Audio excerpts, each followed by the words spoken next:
The story starts deep inside a place known as Noah's Great Labyrinth. It's actually the biggest dungeon in the whole world, tucked away in the city of Noah. People talk about the very bottom floor, a level that no one has ever managed to reach, mostly because a legendary treasure called the End of Dreams is supposed to be waiting there. Just about every adventurer around has their sights set on finding that secret stash, spending every single day diving deeper and deeper into the dark to find it. But this is really the story of one specific kid. It's the tale of how he actually makes it to the end of that dream. Things take a turn when his party gets totally caught off guard by a massive threat, as a giant one-eyed monster shows up and towers over them like they're nothing.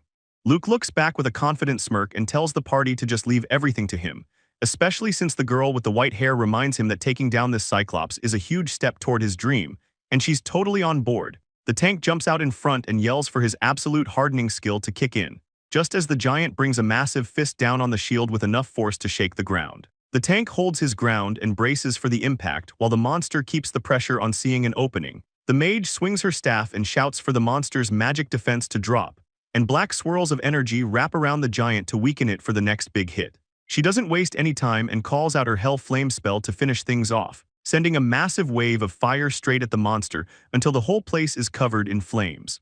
But the giant isn't done yet, and it swings its huge club through the heat to keep the fight going. The giant cyclops lets out a massive roar that shakes the whole room, and the tank can't believe it, yelling that the monster just swept away those flames like they were nothing. The mage is just as shocked, wondering how the giant is even able to move after an attack like that. But the boy steps in with a smirk and tells them he'll take over from here. He grabs his handles and gets ready to use his dual swords, and just like that, he moves in a blur, landing a bunch of crazy fast slashes all over the monster's body. The whole giant just falls apart into pieces behind him, completely wrecked in a single second, and the boy stands there looking totally chill while the dust starts to settle. A small black object from the monster drops onto the ground with a soft thud, so he reaches down to grab it, saying he finally got what he came for. The white-haired girl holds onto her gear with a huge smile. She says they finally made it this far. Just then, a hand reaches out and gives her a friendly pat on the shoulder, and Luke looks back with a smirk as the boy tells him he did a great job out there. The girl is totally hyped, calling out to Kyle while she cheers about the win. She can't get over it, saying it was seriously an incredible battle. As she walks, she makes sure to tell Kyle they only made it this far because of him. She really means it too, thanking him again as they start heading back. Luke is already thinking ahead, saying this win finally lets them become an S-rank party. He mentions all they have to do now is get that magic stone back to the guild, but the girl stops him, looking pretty worn out and saying they're exhausted from all the fighting. Alan starts losing his temper. He screams at the kid to stop wasting time and get them their drinks already, and Jack jumps in too, calling the kid a completely useless porter while they wait around. Kyle looks terrified. He starts apologizing to Alan and Jack, promising he'll get everything ready right away. He quickly gets to work pouring out the drinks into their mugs so Jack can finally take a seat. He has a drink and says it seriously hits the spot. Alan is in a way better mood now, laughing about how having fresh water in the middle of a dungeon is amazing. The light-haired girl is still being super sweet. She smiles and offers a cup to Anne, but Anne just looks totally annoyed as she grabs the drink from her. The vibe changes fast when Anne suddenly gets all clingy with Kyle. She asks him if they can keep going higher and says she'll follow him anywhere, which gives Kyle a weird look. He smirks and tells them all thanks for getting the party this far into the labyrinth. The leader tells the whole group they did a great job out there. Everyone's just taking a quick breather while Alan starts picking his nose and tells him that acting all nice isn't really like him. Anne just laughs it off and says they're only just getting started with this run, and she tells the leader, Luke, that he did a solid job supporting the team. She says he really worked hard for them. The white-haired girl watches them and just quietly says Kyle's name, while Jack walks behind them and grumbles about how Kyle is being way too soft on the porter. Another member says there's not much they can do about it since Kyle and the kid are childhood friends. Anne's eyes go wide as she notices something on Kyle's clothes. She's totally surprised and starts losing it, yelling that Kyle has blood all over his gear. Kyle doesn't even blink. He just tells her it's simple blood splatter and not to worry about it. Anne starts panicking over the mess and tells the porter to hold on. She says she's going to get him cleaned up right away. As she grabs his arm, the porter just mentions his laundry while she gets to work on the bloodstains. Suddenly, water bubbles start forming all over the dirty fabric. It's like a magical deep clean happening right in front of them. In a flash, every single drop of blood is gone and the sleeve looks brand new. Kyle just stands there looking like a total pro with his swords on his back, barely even noticing the shady comments. The leader smiles and thanks Luke for the help, saying that's just how he is, though Anne jokingly says that's not really the case. She gets this smug look on her face and adds that he's basically a dead weight in any other situation. But she does admit he's at least top tier when it comes to doing the chores. Alan stands there with his arms crossed, looking annoyed as he grumbles about how that wash skill is completely useless for actual fighting. Jack just laughs along, pointing out how insane the power gap is between a cleaning trick and a real skill like Kyle's dual wielding. Luke just looks down and gives a weak laugh, agreeing that the others are probably right about him, but Kyle snaps and tells them to shut it. He reminds the group that Luke is always there for them and yells that they should actually show some respect. He turns to Luke with a huge, friendly smile, telling the porter not to let the mean comments get to him at all. Luke is clearly touched, especially when Kyle tells him he's a really important friend. It seems like a nice moment, except that's when Kyle's face shifts into a scary, twisted grin. He lets out that he only felt that way until today, and Luke just stands there frozen. He can't even process the sudden, dark vibe coming off his friend. The rest of the group crowds around with shady looks, finally showing their true colors. Alan laughs and says it's about time Kyle stopped acting, while the girls just smirk along. Jack stares Luke down with a cold expression, making it clear that their little charade is officially over. Luke is shaking, just repeating the words about time and a charade like he can't wrap his head around it. He reaches out toward Kyle, asking what they're all talking about and hoping it's some kind of joke. But Kyle just bats his hand away hard, sending Luke stumbling back against the rough cave wall. The look on Kyle's face is pure ice, showing he's completely dropped the nice guy act for good. Luke stares at him with wide eyes, barely able to get Kyle's name out as the betrayal starts to sink in. Kyle just looks away with total disgust, telling Luke not to even think about touching him again. He brings up how it's been 3 long years since they left their tiny village for the city together, and it turns out he's just been waiting for the day he could stop pretending they were ever actually friends. Luke looks like his whole world is falling apart, asking what Kyle is even talking about right now. He asks if they weren't working together all this time just to make their shared dream finally come true. Kyle gets this nasty look on his face and repeats the word dream back at Luke like it's a joke. He mockingly reminds him of that old promise to make his dreams come true. He keeps that same trashy smirk while admitting he probably did say something like that a long time ago. Making it clear it was all a lie, Jack cuts in and tells Kyle they only dragged Luke along this far because Kyle promised them a show. Anne jumps in too, telling him to hurry up and give them a laugh. She looks totally over it and asks who even gives a damn about what this guy's dream is supposed to be. Kyle just laughs it off and tells them to chill out for a second. He grabs his sword and tells the whole group to listen up because he's about to spill everything. He tells them Luke's big plan is to become an S-rank adventurer just like his parents, the ones who got wrecked by the boss on the 50th floor. He keeps going with the insults, saying Luke actually thinks he's going to find the end of the dream treasure hidden deep in this dungeon, and Alan can't even hold it in, letting out a loud snort. Anne just stares at Luke like he's the biggest idiot she's ever seen. The whole group just loses it, screaming with laughter at the idea of a loser like him actually reaching the end of the dungeon. Luke is frozen in shock while they keep dogging him, asking what a pathetic laundry boy could possibly be thinking. Luke stands there totally crushed, asking why this is happening after they finally made it all the way to S-rank. He reminds Kyle about the promise to reach their dreams together, but then Kyle just gives him this really creepy, nasty look. He laughs in his face and asks if Luke actually thought they were doing this together, and suddenly Kyle reaches out and grabs a handful of Luke's hair, yanking his head back hard. He gets right in his face and asks if he's an idiot, telling him every single word was just a big lie. He keeps mocking him, asking if he really thought he'd become an S-rank adventurer like his parents, but then he calls him pitiful and says the plan was always to just dump him here and leave. Kyle shoves him to the floor like he's nothing. Luke's completely losing it, asking how he can be abandoned when he thought they were best friends. Kyle just laughs in his face, mocking the idea that they were ever actually best friends. He asks Luke if he has any clue how long he's been waiting for this day to finally come. Moving on, Kyle calls him an incompetent loser with a trash skill who only got by because of his parents. And he keeps going, telling Luke he has zero actual talent, but let his ego get way too big. Kyle gets close and tells Luke to listen up. Then Anne chimes in, looking like she's finally going to say how she really feels. She shouts that the truth is she's always absolutely hated him, which leaves Luke looking completely broken and terrified as his world ends. Kyle starts screaming with this twisted look, saying that's exactly the face he wanted to see, the look someone makes the second all their hope turns into total despair. Kyle laughs and says he sees Luke was waiting for this. While Alan and Anne join in, calling the scene a total masterpiece, Luke clenches his fist until it shakes, trying to convince himself this is all just a bad dream, and Kyle leans in with a smug look, telling Luke his parents were absolute idiots. saying he can't believe they actually got taken out by some random monsters. The white-haired girl stands there tensing up, looking like she's about to break. Kyle keeps going, saying that's what they get for going into deep levels when they were so weak, and mocks them for clearly not knowing their own limits, which leads to the whole group laughing as Kyle says those S-ranks weren't even actually good, leaving the girl staring at the ground, completely silent as she hits her limit until she finally snaps and lunges forward, screaming at them to stop messing around. Alan and Kyle just stand there watching her break, not looking bothered at all as the girl loses it and tries to swing at them, but Alan just shuts her down with his shield like it's nothing.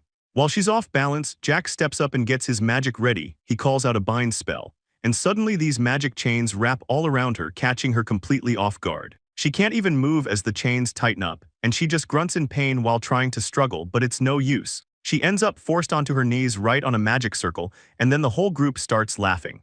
Alan is really enjoying this, and Kyle just stands there with this smug look on his face. He towers over her and asks if she's finally starting to feel scared of him, but even though she's pinned down and shaking, she looks him in the eye and tells him he better take back what he said. Kyle just leans in close with a crazy, twisted smile, acting like he didn't even hear her. Kyle just leans in and taunts her, saying he can't hear a word she's saying while he starts to move. The girl yells out as blood suddenly sprays across the air, and she just lets out a choked sound. Tears start blurring her vision from the pain as Kyle stands over her with a twisted grin. He casually tells her that she really should have picked her words more carefully. The girl doesn't back down though, screaming for him to take it back. She demands he take back everything he just said, but Kyle doesn't even blink. He just gives her this cold, silent look for a second before he suddenly raises his sword high over his head.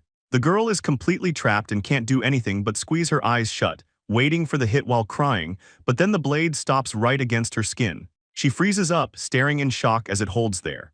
Kyle keeps the blade pressed against the girl's neck with a creepy smile, telling her he won't take back a word because he only told the truth. He leans in even closer to her face and calls out to Luke, pointing out that even her famous parents took 10 years to reach S-rank, but he did it in only 3. He looks totally unhinged while bragging about how much better he is, then he starts putting his sword away.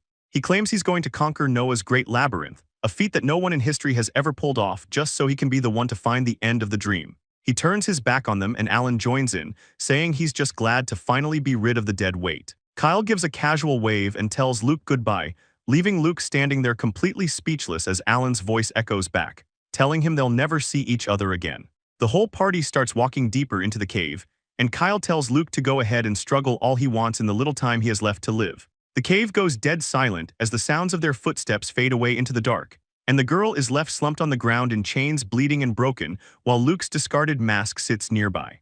Anne just sits there in the dark with her hair over her face, not saying a word as she starts to wonder if she actually understood anything about what was going on. But then she hears a massive noise and looks back, totally caught off guard while still tied up. A giant, scaly foot slams down on the ground, kicking up dust. She can tell something huge is coming and panics, thinking she has to get away before she starts pulling at the chains, desperately yelling for them to just come undone. The monster is right on top of her now, hot breath and smoke steaming out of its fangs. Anne starts crying as she tries to break free, cursing her luck because she's still stuck. A massive soldier dragon in full armor stands over her and lets out a deafening roar, and she looks up in total shock, realizing it's a soldier dragon right before it attacks. The soldier dragon's eye focuses in cold and reptilian, just staring her down as Anne cowers on the ground. She can barely breathe and lets out a tiny gasp while she starts screaming for someone to help her because there's a monster right there. She flashes back to when they were kids. Kyle steps out in front of her and Luke, telling Luke to stand back. Kyle flashes a confident grin, telling them both to just leave everything to him. In the present, Anne is shaking and crying, barely able to say Kyle's name before she remembers how much Luke actually hated Kyle. He used to scream it right to his face. She looks down at the chains holding her, whispering to herself that Kyle is already dead. Moving back to the past, the two of them are standing in a cemetery, just kids alone. Anne is on her knees crying for her parents, while Kyle stands over her not saying a word. Anne is crying her eyes out, asking why their parents had to die while Kyle just stands there next to her, looking totally calm as the wind blows through. He tells her not to cry and calls her Luke, saying she isn't alone anymore. Standing over the Bonaparte family grave, he says they're going to finish what the old guys couldn't, leaving Anne completely stunned. She just stares at him and whispers his name, so Kyle flashes a huge smile and reaches out his hand, promising to make her dream come true. Back in the cave, the soldier dragon swings its giant axe right at her, but Anne just looks on, thinking about how much she really believed in him. She remembers the day they shook hands as kids, when he reached out and told her she wasn't alone, realizing that through everything, he's always been the one thing giving her hope. Anne's world just stops as she thinks about how all of it, everything she believed in, was just a lie, and the tears won't stop as she realizes she's completely alone again. Left with nothing but dark thoughts while the soldier dragon stands right over her, letting out a massive roar as it prepares to finish her. She closes her eyes and thinks of her dad and mom, seeing their faces one last time and wondering if she'll finally get to see them again just like this. But then out of nowhere, several black and white slashes tear right through the dragon's chest. Anne's eyes go wide. She can't even process what's happening right in front of her as the monster gets absolutely shredded by the speed of the attacks. And then a huge explosion of energy goes off, completely clearing out the whole scene. The dragon is completely gone, leaving nothing behind but a dark mana stone. Anne just stares at it, barely able to process the fact that she's actually alive, and as white and black feathers drift through the air, a calm voice asks if she's okay. She snaps out of her shock and looks up, her eyes still filled with tears. Standing right there is a mysterious woman with split black and white wings. The woman just watches her with this calm, quiet look that feels totally different, and can't even find the words to speak. She just stays frozen on the floor. She looks closer at her savior, her heart racing as she takes in every detail, thinking to herself about how this is the most beautiful woman she's ever seen. The woman asks her one more time if she's all right, leaving Anne to just stammer. Seraphina tells Anne to wait a moment as these glowing chains suddenly wrap around Anne, catching her completely off guard as they tighten up. Anne tries to thank her, but Seraphina just shakes her head and points out how bad Anne's leg is, saying she's going to heal it. Seraphina calls out a healing spell, and this bright light flashes between them, instantly closing the deep wound on Anne's leg and making it like new. Anne sits there on the ground trying to find the words to speak, while Seraphina just stares at her with this really intense, quiet look. The silence gets heavy and Anne starts to get a little nervous, especially when Seraphina leans in way too close, making Anne totally lose it. Seraphina speaks up again, starting off with a polite "excuse me," but she tells Anne that she has a certain vibe, then asks if she's a god. Anne starts sweating and immediately says no, she's definitely not one, but Seraphina leans in closer and says Anne smells exactly like a god. Anne explains her only skill is laundry, which leaves Seraphina confused since she remembers Alan laughing and calling her useless trash for it. Alan kept mocking her, saying she acts tough for someone so weak, as Anne just stood there taking the insults with a quiet little smile. Anne clarifies that her washing skill just removes dirt from things, and the two of them just sit there together in the quiet cave. Seraphina stands there looking completely puzzled, trying to wrap her head around something. She nervously reaches out and grabs a hand, sounding pretty hesitant as she speaks up. Looking Kyle right in the eyes, she asks if he'll actually wash away her sins. She just keeps staring at him, asking one more time if he'll really do that for her. Kyle is totally caught off guard, repeating the word sins like he can't believe what he's hearing. Seraphina looks down and confirms it, looking pretty sad as she starts to explain. She tells him she's a fallen angel who got kicked out of heaven for going against God's will. It turns out she's been trapped in that spot for thousands of years, completely unable to leave. And things are so bad that she can't even remember what her real name is anymore. Kyle just stands there in total silence, completely stunned by the heavy story she just dropped.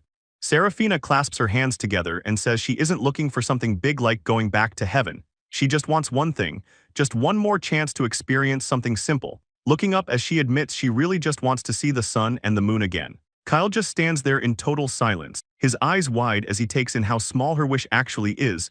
He realizes she's just like him as she talks about being banished and left all alone. He clenches his fist tight, feeling frustrated because he wants to help but feels stuck. He tells her straight up that he really wants to repay her for saving his life, but he looks down, admitting he doesn't have the kind of power needed to pull off something that huge. As Seraphina listens, Kyle explains how he was just ditched by his team, people he thought were friends who were actually just faking it. He stands his ground, remembering how they all called him incompetent before throwing him away. Seraphina looks at Kyle with a soft expression, telling him that what his party did to him was just terrible. She goes on to say that she can actually feel a holy aura coming off him right now. Looking around the quiet dungeon, she mentions how this place is usually crawling with those pseudo-dragons they ran into earlier. It's not the kind of spot where people can just sit around and chat like they're doing. She looks him right in the eye and says his power is definitely something special. And because of that, Kyle suddenly snaps, looking down and asking her why she's saying all this. He turns his back to her and yells, asking how she can be so sure about him when she barely knows him. He looks up at the ceiling with a frustrated face, thinking about the power he's stuck with. He says his power has never been useful for anything at all, sounding completely fed up with himself. After a second, Kyle cools off and apologizes for raising his voice, but Serafina just starts to tell him not to worry about it. Serafina explains that she actually came all this way because she was drawn in by his aura. She looks right at him and says the magic power she's sensing from him is extraordinary, and it's because of that strength that she knows for a fact he can do it. She trails off for a second, saying she just can't help but feel Kyle's eyes go wide as he listens to her, looking totally stunned. He looks back at her and realizes her eyes remind him of someone from a long time ago. Suddenly he's back in a memory where a man tells him his eyes look just like his father's while patting him on the head, calling him Luke and promising him that he's going to be just fine. Coming back to reality, Kyle just stands there in total silence as the weight of the memory hits, so he looks down at the ground, clearly getting pretty emotional about his past. Luke clenches his fist tight as he looks at her, asking if she really believes in him that much. He takes a second to steady himself and decides that he's definitely going to give it a try. Even though he's nervous, Luke smiles and admits he's never actually washed anything other than physical dirt before, which gets a kind smile from Serafina. She tells him she's sure it'll work out and that she doesn't have any doubts about him. Luke looks her in the eye, getting serious for a moment as he asks her what her sin actually is. She looks down and explains that her sin was being arrogant enough to rebel against God himself. Luke doesn't hesitate. He just reaches out and grabs her hand with a firm grip so he can tell her that she's going to be fine. He tells himself to focus and picture the process as clearly as he can. With everything on the line, he concentrates all his energy and calls out his sin washing skill. A bright light starts to glow between them as the two stand there holding hands. Serafina looks at the glow and says the light is so beautiful. Luke just stands there, making him realize this is totally different from any washing he's done before. He's never felt anything like this, and honestly has no idea what's even happening right now. Everything feels like it's shifting, so feathers and bright lights start filling the air as the power takes over. Serafina stands in the middle of it all, her wings and hair starting to change, while Luke watches her hair and the color of her wings transform right in front of him. He's completely blown away. He says that it really is beautiful. He's just staring up at her because she looks like a total angel now with those massive white wings spread out. Her eyes snap open like she's just woken up from a long sleep, and as the feathers drift down, she says she finally remembers her name. Serafina looks up with tears in her eyes, telling him her name is actually Lucifer and thanking him. She's overwhelmed as she explains how she believed in him from the very second they met, while Luke just stares at her in total shock. His eyes are wide because they're standing there holding hands, and it finally clicks for both of them. Serafina feels like her power actually helps someone, and Luke realizes he really did save her. He's looking at her bright smile and thinking it's the best thing ever. He's just so glad he got to see her like this, so he lets out a soft smile of his own. Moving on, he tells her that he should be the one thanking her for all the help she's given him. He introduces himself as Luke Bonaparte and tells her how much it means that she had faith in him, and then Serafina clasps her hands together, saying that Luke's power is basically the power of God. She's convinced that only God could have erased the sin she was carrying around. Lucifer looks Luke right in the eye and tells him to just call her Lucifer from now on. She's serious about it, swearing her absolute loyalty to him on the spot while Kyle stands in the back totally blown away by what he's hearing. So Kyle starts blushing like crazy and tries to change the subject. He yells that anyway, they really need to focus on getting out of the dungeon right now. Lucifer just stares at him while Kyle starts walking off, acting like he knows the way, but he ends up tripping over a rock and yelling in pain. Lucifer just watches him struggle, and as Kyle rubs his head, he can't help but think about how Luke is such a kind and merciful person. Meanwhile, Lucifer gets a dark look on her face, wondering if there are any sinners out there even worse than her who dared to put Luke through such a rough time. She decides right then that she's going to find whoever they are and take them out for good. But then Kyle looks back at her with a worried face and asks if she's actually doing okay or if something is bothering her, since she looks pretty intense. But Lucifer just shakes it off and says it's nothing at all. As they keep moving through the cave, Kyle mentions how he really wants to learn a bit more about Lucifer, so he just comes out and asks if it's true she got kicked out of heaven for rebelling against God. Lucifer looks pretty caught off guard, but she looks down and admits it's true, saying she still feels bad about how dumb she was being back then. Kyle follows up by asking what she actually did to rebel, which makes her hesitate for a second, before she finally explains that she basically just ignored a direct order from God to show respect to a certain human. She looks totally ashamed while explaining how she just completely blew that person off, and the two of them just stand there while the silence gets a little awkward. Kyle stares at her for a second before asking if that's seriously all she did to get banished, but Lucifer just nods, acting like being that arrogant and going against God's will was the worst crime ever. Kyle can't take it anymore and gets right in her face, yelling that what she did isn't even a real rebellion. Lucifer is completely stunned and tries to find the words to respond, so Luke looks up and asks her what exactly happened in heaven after she was cast out. Lucifer explains that her friends got so mad about her banishment they actually started a rebellion, but she just trails off, sounding like she doesn't know how to feel about it. Luke gets emotional and yells that this proves she didn't actually do anything wrong, and he adds that it's totally normal to have a couple of people you just can't stand. He mentions that even though he's an adventurer doing his best, he's got his own issues, and Lucifer just quietly agrees as she listens to him talk. She mentions she spent thousands of years thinking she was just being an idiot, confessing she's been blaming herself for ages, right as they hit the 77th floor where slimes are starting to pop up everywhere. Lucifer thinks to herself how Lord Luke is different, feeling touched that he would say such nice things to someone like her. The two of them keep moving through the dungeon, and Lucifer mentions how they've managed to come a long way. But as they reach the next section, Luke starts talking about the stairs leading up from where they are. He stops and looks back, asking Lucia if she's doing okay, but then he sees her face and completely freezes up from what he sees. Luke quietly says her name when he realizes Lucifer has actual tears in her eyes, and she tries to hide her face, stumbling over her words while she says she's sorry for getting emotional. Luke doesn't just stand there, he reaches out and grabs her hand tightly to make sure she knows everything is going to be all right. He looks her in the eye and tells her that her sin should be totally gone by now and gives her a big grin, asking if that helps her feel a little less anxious about things. Luke looks at her and gently asks her to stop crying, and Lucifer nods, saying that just having Luke hold her hand like this makes her feel way more relaxed and reassured than she expected. Luke just gives her a kind look, letting the moment sink in for a bit. He tells her it makes sense since she's been alone for so long and jokes about how petty God is for the situation, though she thinks that's a bit mean. Luke gets fired up and says it's time to keep moving, so Lucifer gives him a huge smile and agrees they should head out. The two of them start walking up the stone stairs together, leaving the lower levels behind as the action heats up on the 37th floor.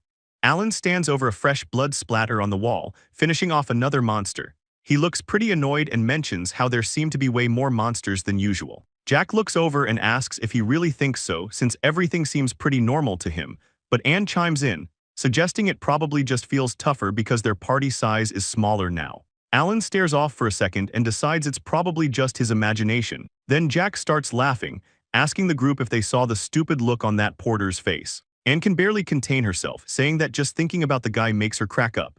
They keep joking around, saying the guy is probably sitting in some monster's stomach by now, while Alan says the guy had the worst luck ever for ending up with a trash skill like washing. He then turns to Kyle and asks if he was the one who actually went to the church with him. Kyle keeps going, saying that even after Luke found out he had the washing skill, he just kept smiling like a total idiot. He starts laughing so hard he can barely breathe, thinking about how pathetic the whole situation was, the way things work in this world. Everything is decided for a person the moment they turn 7. That's the day every kid gets a special blessing from God known as a skill.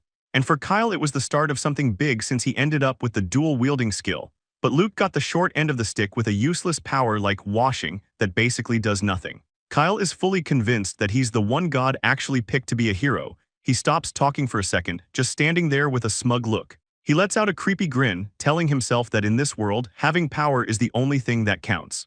Meanwhile, Luke and Serafina make it to the 4th floor, where the fog is getting so thick it's hard to see.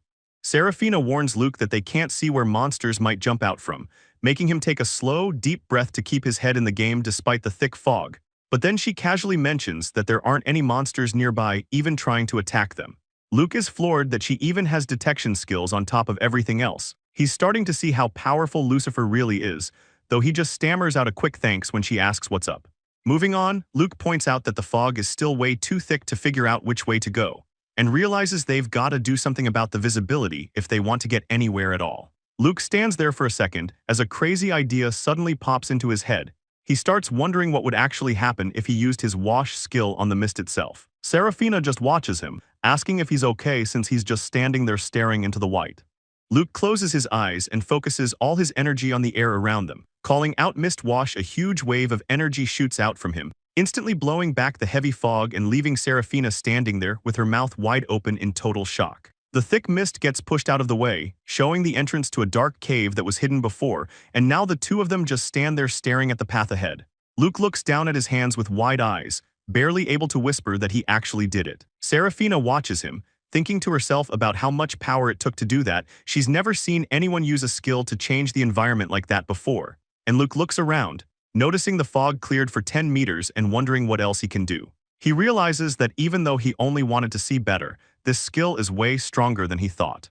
Luke clenches his fist as he looks at the path he just cleared. He starts wondering if he has enough power to wash the fog off this whole floor. He closes his eyes to focus his energy again, whispering the words fog wash to see what happens next. He stands there in the middle of the cave waiting for a big flash, but everything stays exactly the same. Luke's eyes go wide and he starts to freak out a little. He can't believe the skill just failed him. He looks down at his hands and says that nothing is happening, while Seraphina just stands there behind him watching. He's totally confused and starts wondering why it's not working, especially since nothing about the area has changed since the last time he used it. He puts a hand to his chin and tries to think, wondering if there's some hidden reason why the skill won't activate now. He tells himself to slow down and think back. He needs to remember exactly how his washing skills worked in the past. He goes over the list of things he's cleaned before, like sin and that thick mist, trying to find a pattern.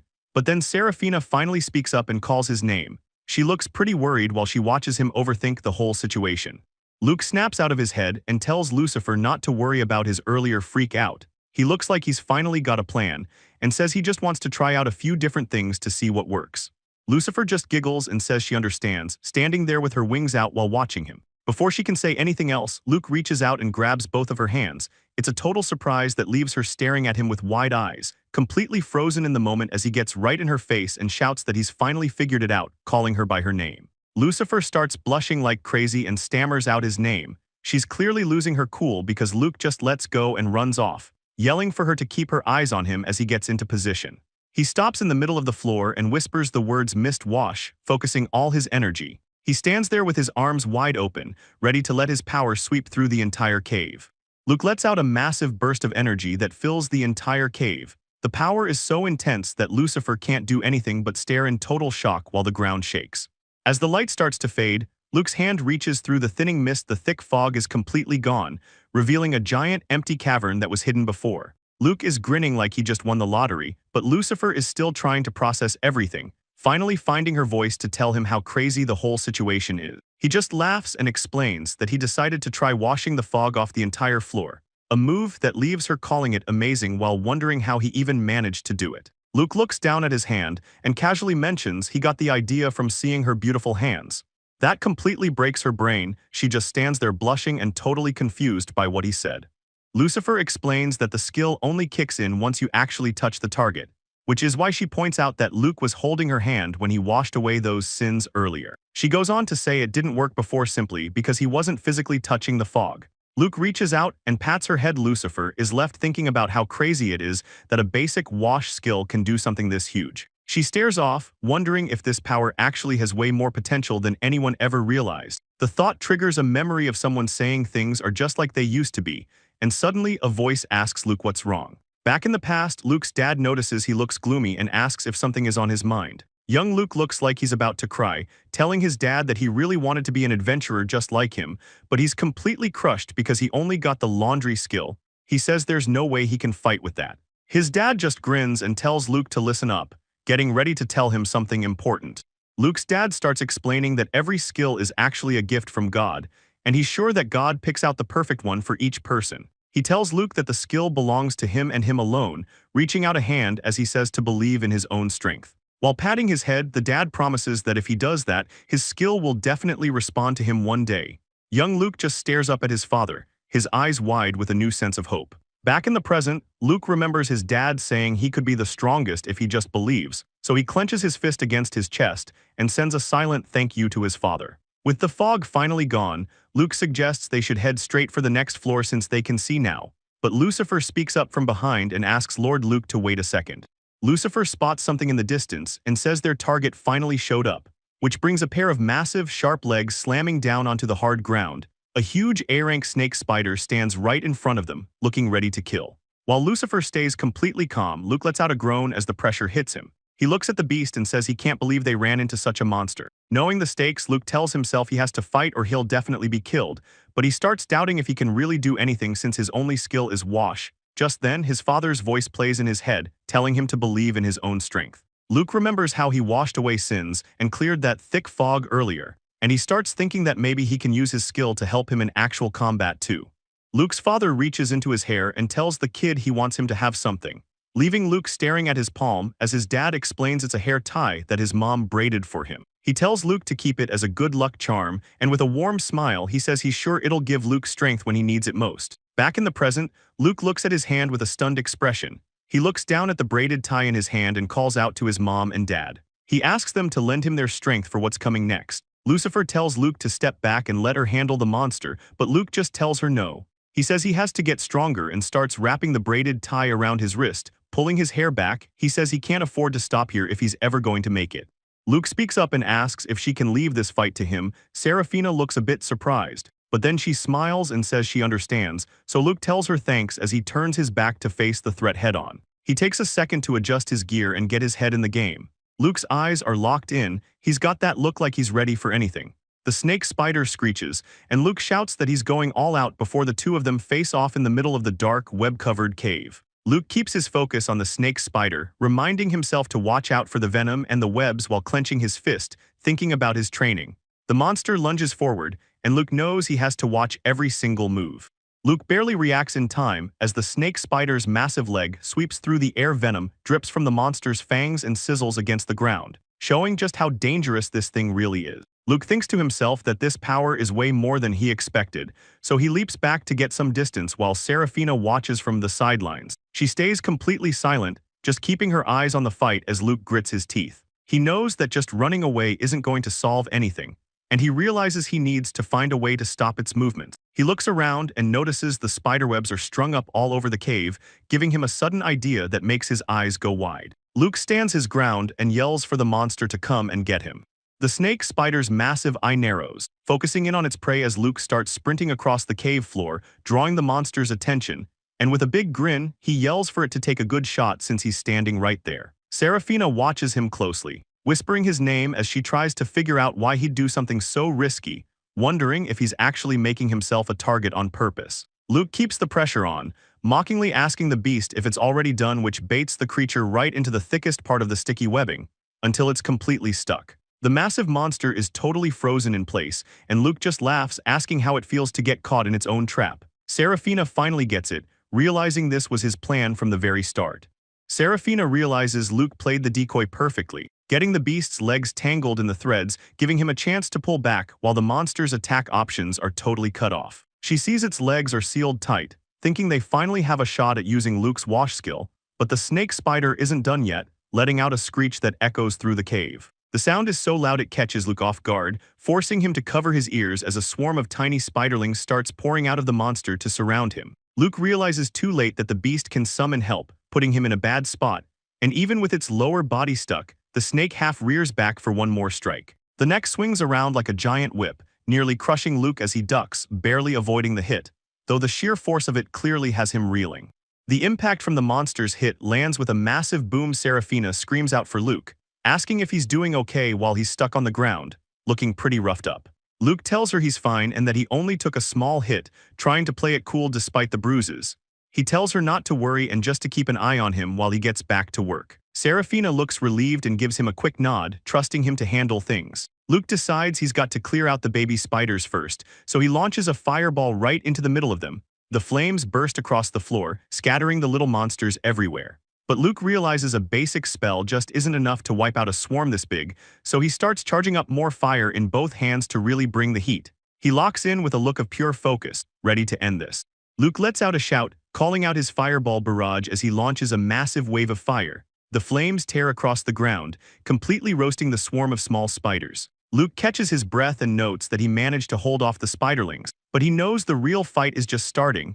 The massive snake spider towers over him, looking way more dangerous up close. Luke looks up in shock and points at the beast, shouting that he finally found the right one. The monster lets out a massive hiss, showing off its fangs right in his face. Luke is actually surprised that his plan is working so well, and he realizes this is his best chance to finish it. The giant snake head lunges forward with its mouth wide open, nearly catching him, but then a memory of his father shows up, calling out his name and giving him a bit of a push. As his father's voice tells him to believe in his own strength, Luke moves fast to dodge the strike. Luke's father's voice rings out in his mind, telling him that his skill will definitely respond to him if he believes.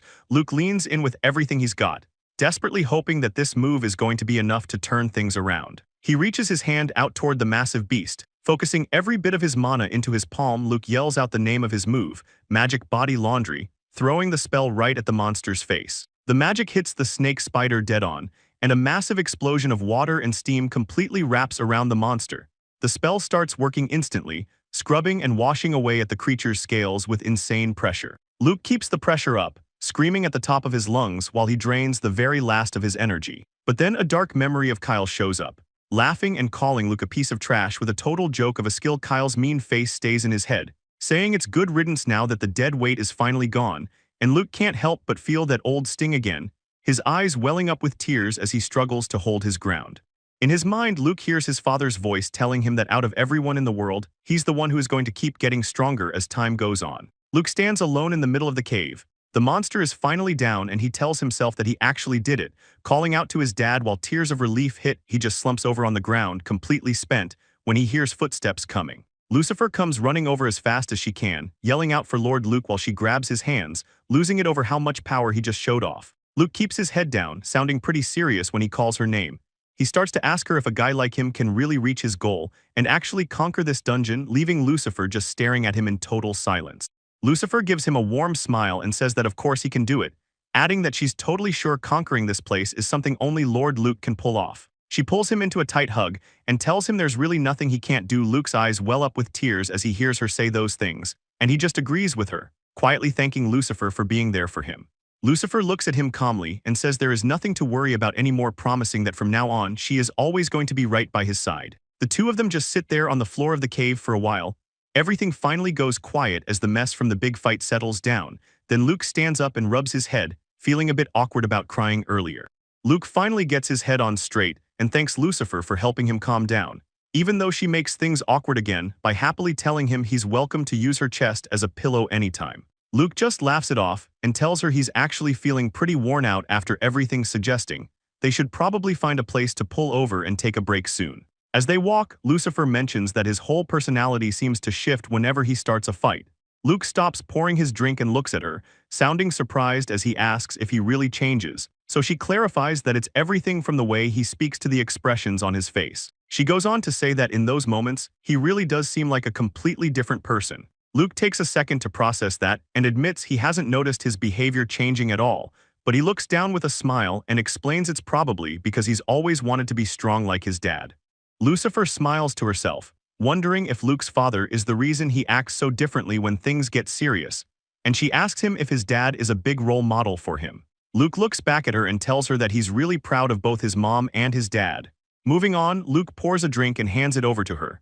She thanks him and says she'll take it, then Lucifer tips the cup back to take a sip, but the second the liquid hits her tongue she completely freezes up. She looks totally shocked by whatever is in that cup, so she asks him what exactly she's drinking. Anne realizes it's just plain water, and Luke explains he just picked up some basic fire and water magic so the group could have lights and stay hydrated, but Lucifer can't even find the words. She's staring at him like he's crazy, because she can feel a ridiculous amount of power coming from what was supposed to be a simple spell. Lucifer is completely blown away, thinking she has never felt holy magic this powerful in her life. She can barely process it, just repeating the word holy under her breath while she realizes that Luke's magic is actually on a terrifyingly high level. Looking at her cup, Lucifer says it's only natural for the water to feel like this since the density of magic is so high. She notices the water is literally a buff potion that recovers mana and boosts physical strength, which is honestly just extraordinary to her. Anne speaks up from the back, saying she drinks this stuff all the time and she always figured it was just normal water. Lucifer stands there with her wings out, totally stunned, but Anne keeps going, mentioning that the water isn't even the only crazy thing happening. She explains that thanks to the holy magic Luke is giving off, the monsters in the dungeon are actually staying away from them. Anne looks a bit confused, saying she thought she was always this strong, while Lucifer just stares at her.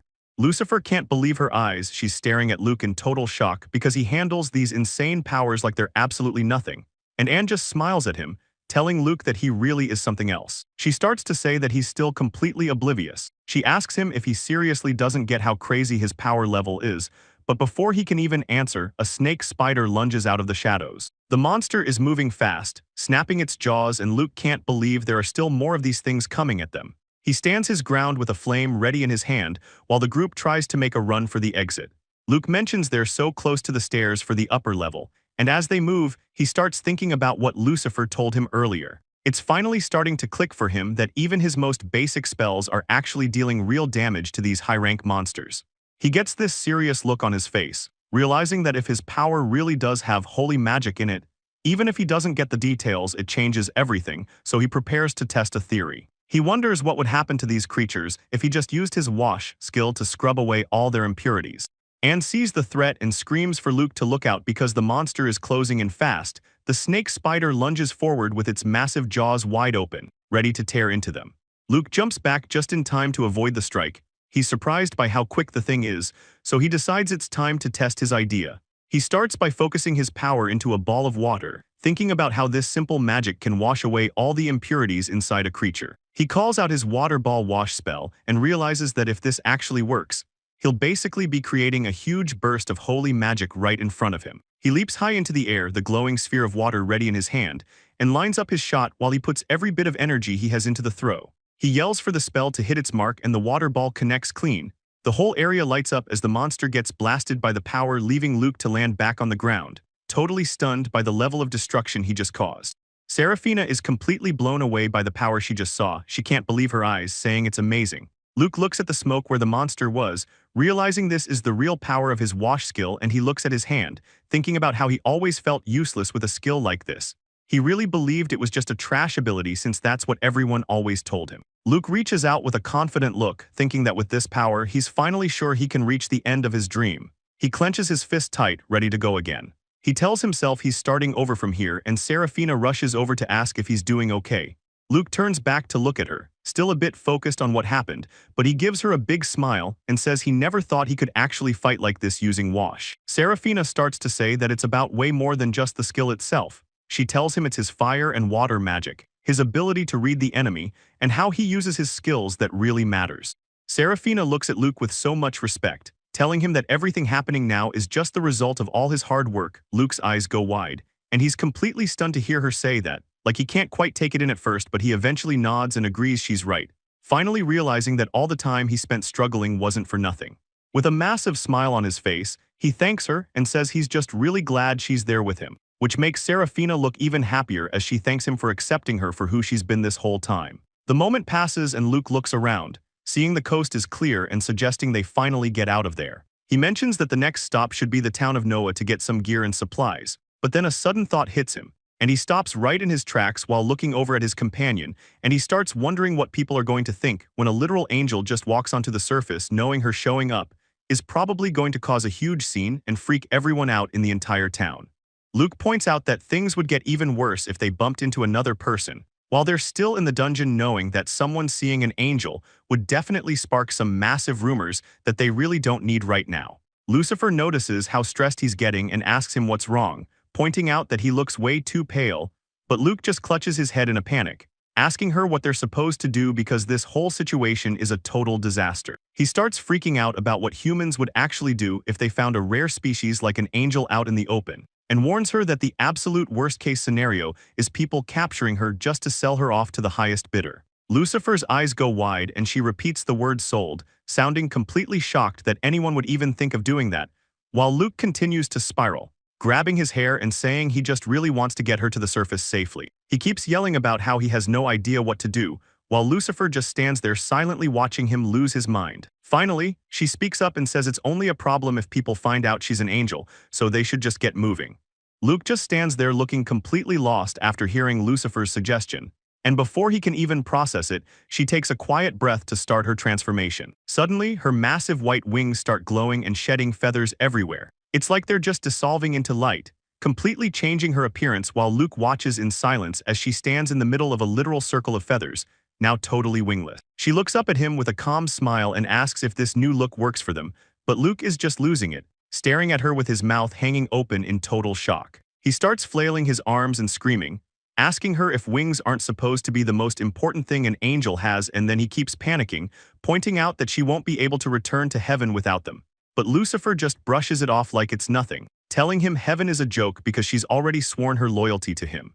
Lucifer gives him this soft smile and says she doesn't care about losing her wings if it means they stay together, and Luke just stares at her, barely able to even say her name because he's so caught off guard by what she just admitted. He's completely frozen. He just sits there wondering if he actually heard her right or if he's losing his mind. While Luke is dealing with that bombshell, the scene shifts way down to the 34th floor where a guy with a mohawk is absolutely wrecking monsters, slicing through them like they're nothing at all. He starts bragging about how his group, the Fire Sword Party, finds these kinds of fights to be a total piece of cake.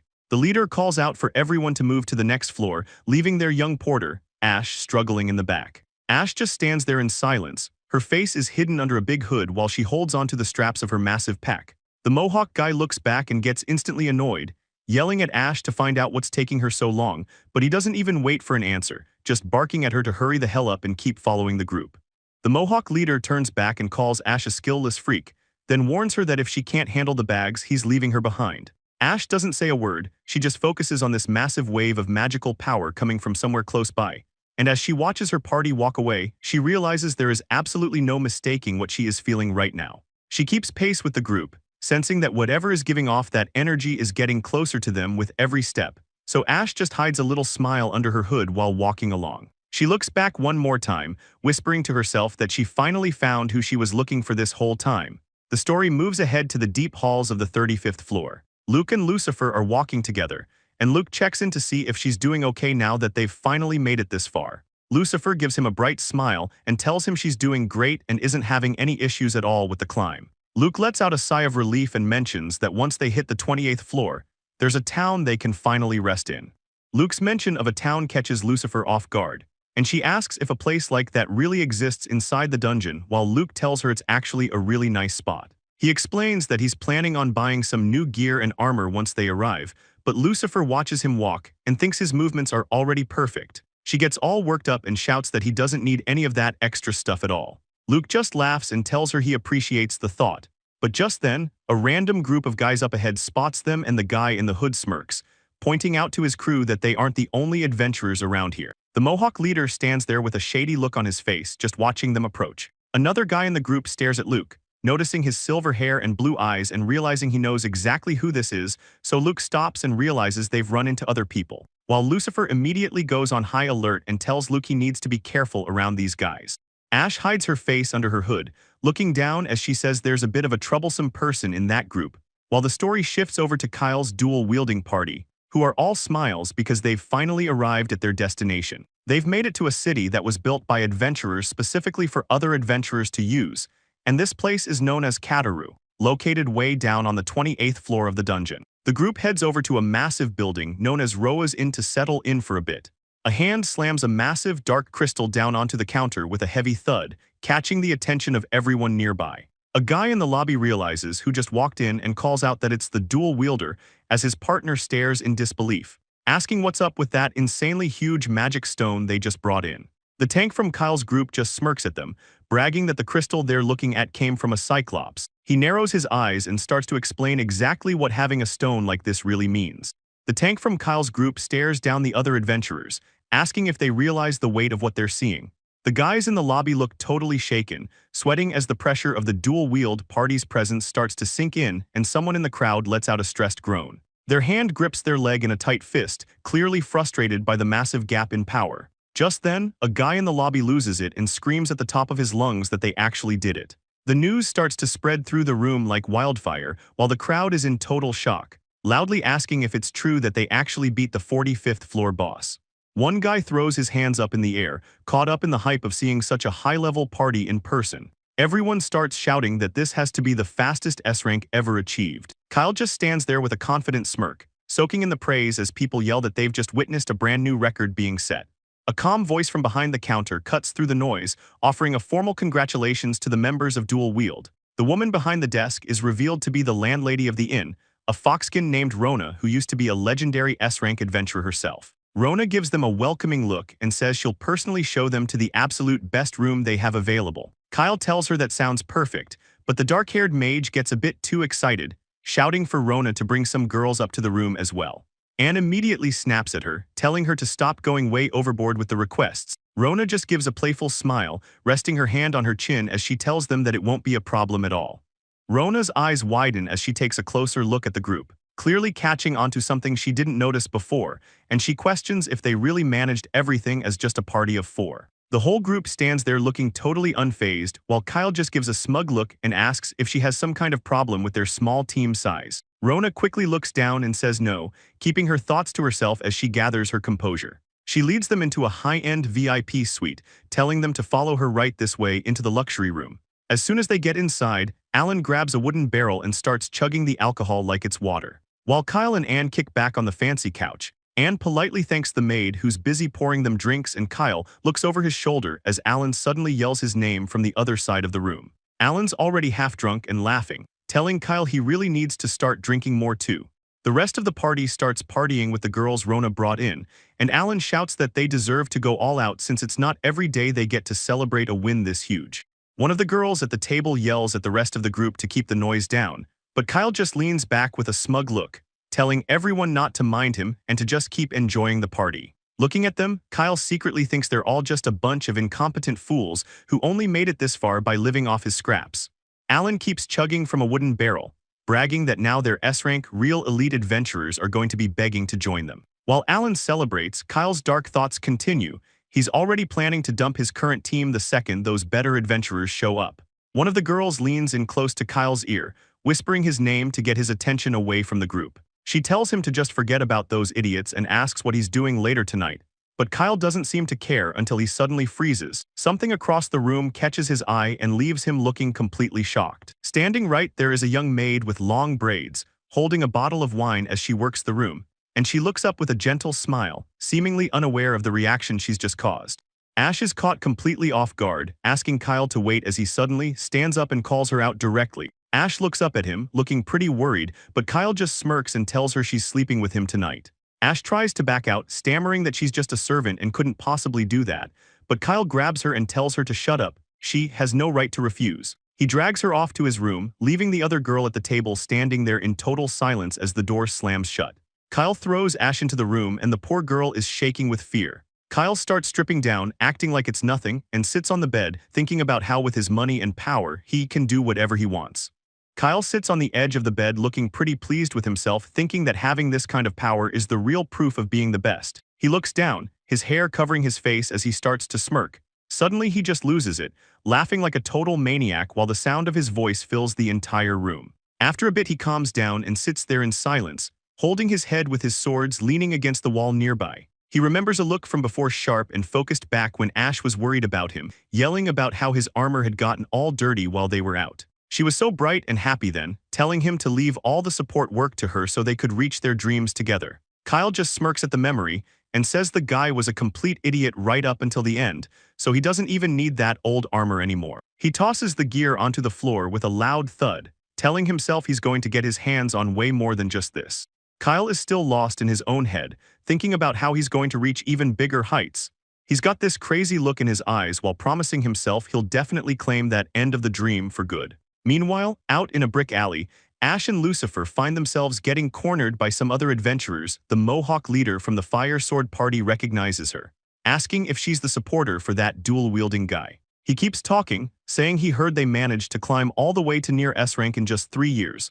But Ash looks pretty nervous as she recognizes them back, asking if they're the Fire Sword group that just hit a rank. She tries to brush them off by saying they're in a hurry and tells Lucifer they should probably leave, but the guy won't let it go, telling her not to be so hostile since they aren't actually looking for a fight. He grabs her shoulder and asks why she's all by herself, wondering if she got separated from the rest of her party. Then he tries to pressure her into joining them, saying that she and the lady with her are both totally welcome. The Mohawk leader acts all friendly, saying adventurers should help each other, but Lucifer is clearly worried and doesn't buy it for a second. The guy just grins and says he was only kidding before he suddenly levels Luke with a massive punch to the face. It happens so fast that Lucifer can only scream out for him in shock. The hit is so brutal that Luke actually goes flying through the air, sliding across the ground as Jack and Anne start losing it. They're laughing about how far he flew and how their leader has no mercy at all. Ash just stands there in silence, her face hidden by her hood while the Mohawk leader looks down on them. He says he bets Luke got exiled from his party and that weaklings make him sick, telling the guy that trash like him belongs on the ground groveling. Down in the dirt, Luke just groans, trying to shake off the hit while a bruise starts forming on his face. Lucifer is shaking with rage, growling under her breath as she powers up, Telling the leader he's dead for touching Luke. Dark energy starts filling her hands while she stares them down with terrifying eyes, telling the group they aren't leaving the area alive. Ash is clearly freaked out by the sudden change in the air, and the Mohawk leader just looks confused, asking what's wrong with the woman, but Rona is totally panicked. Luke thinks to himself that her sin of fighting God was finally gone, but he realizes that if she kills someone now, she'll lose her chance at redemption. Lucifer is totally losing it, telling the guy she's going to make sure that he never opens his mouth ever again. She looks ready to snap, and Rona yells at her to stop, saying she's going to fall from grace again, desperately trying to hold her back.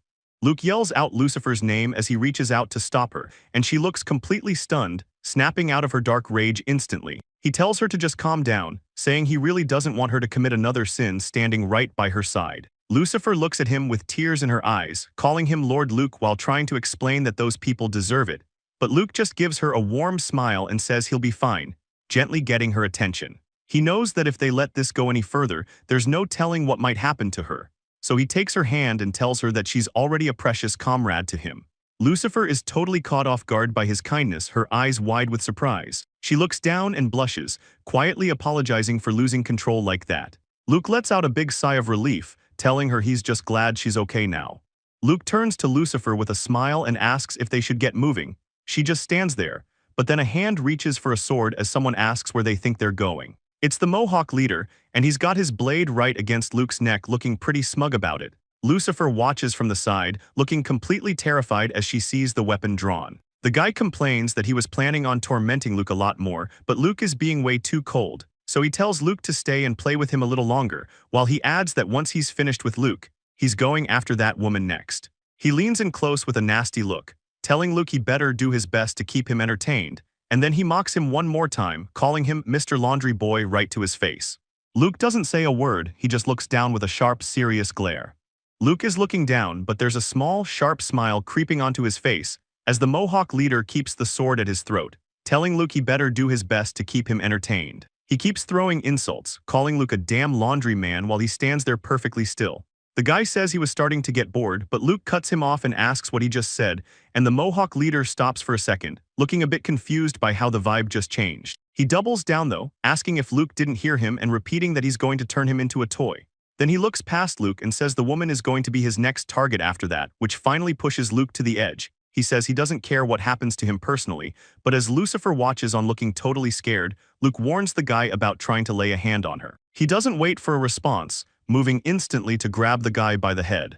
Luke's look completely changes as he stares the guy down, telling him he's not going to show any mercy, but the Mohawk leader just laughs in his face, mocking the idea of Luke being a threat. He keeps chuckling while holding his position, clearly not taking any of this seriously yet.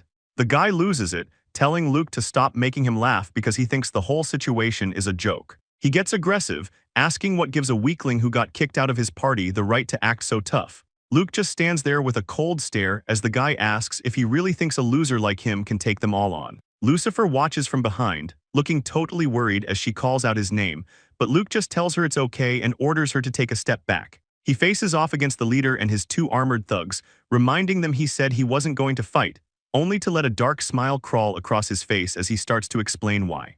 The mage Jack joins in on the trash talk, telling Luke that since he's just going to get wrecked anyway, the armored guy Alan tells him to just drop dead, calling him a laundry porter. Alan charges right in, yelling at Luke to get ready for a beating, but Luke moves like a blur, easily dodging the spear and shield bash as Alan hits nothing but air. Alan starts sweating, realizing way too late that the guy he's fighting is actually insanely fast.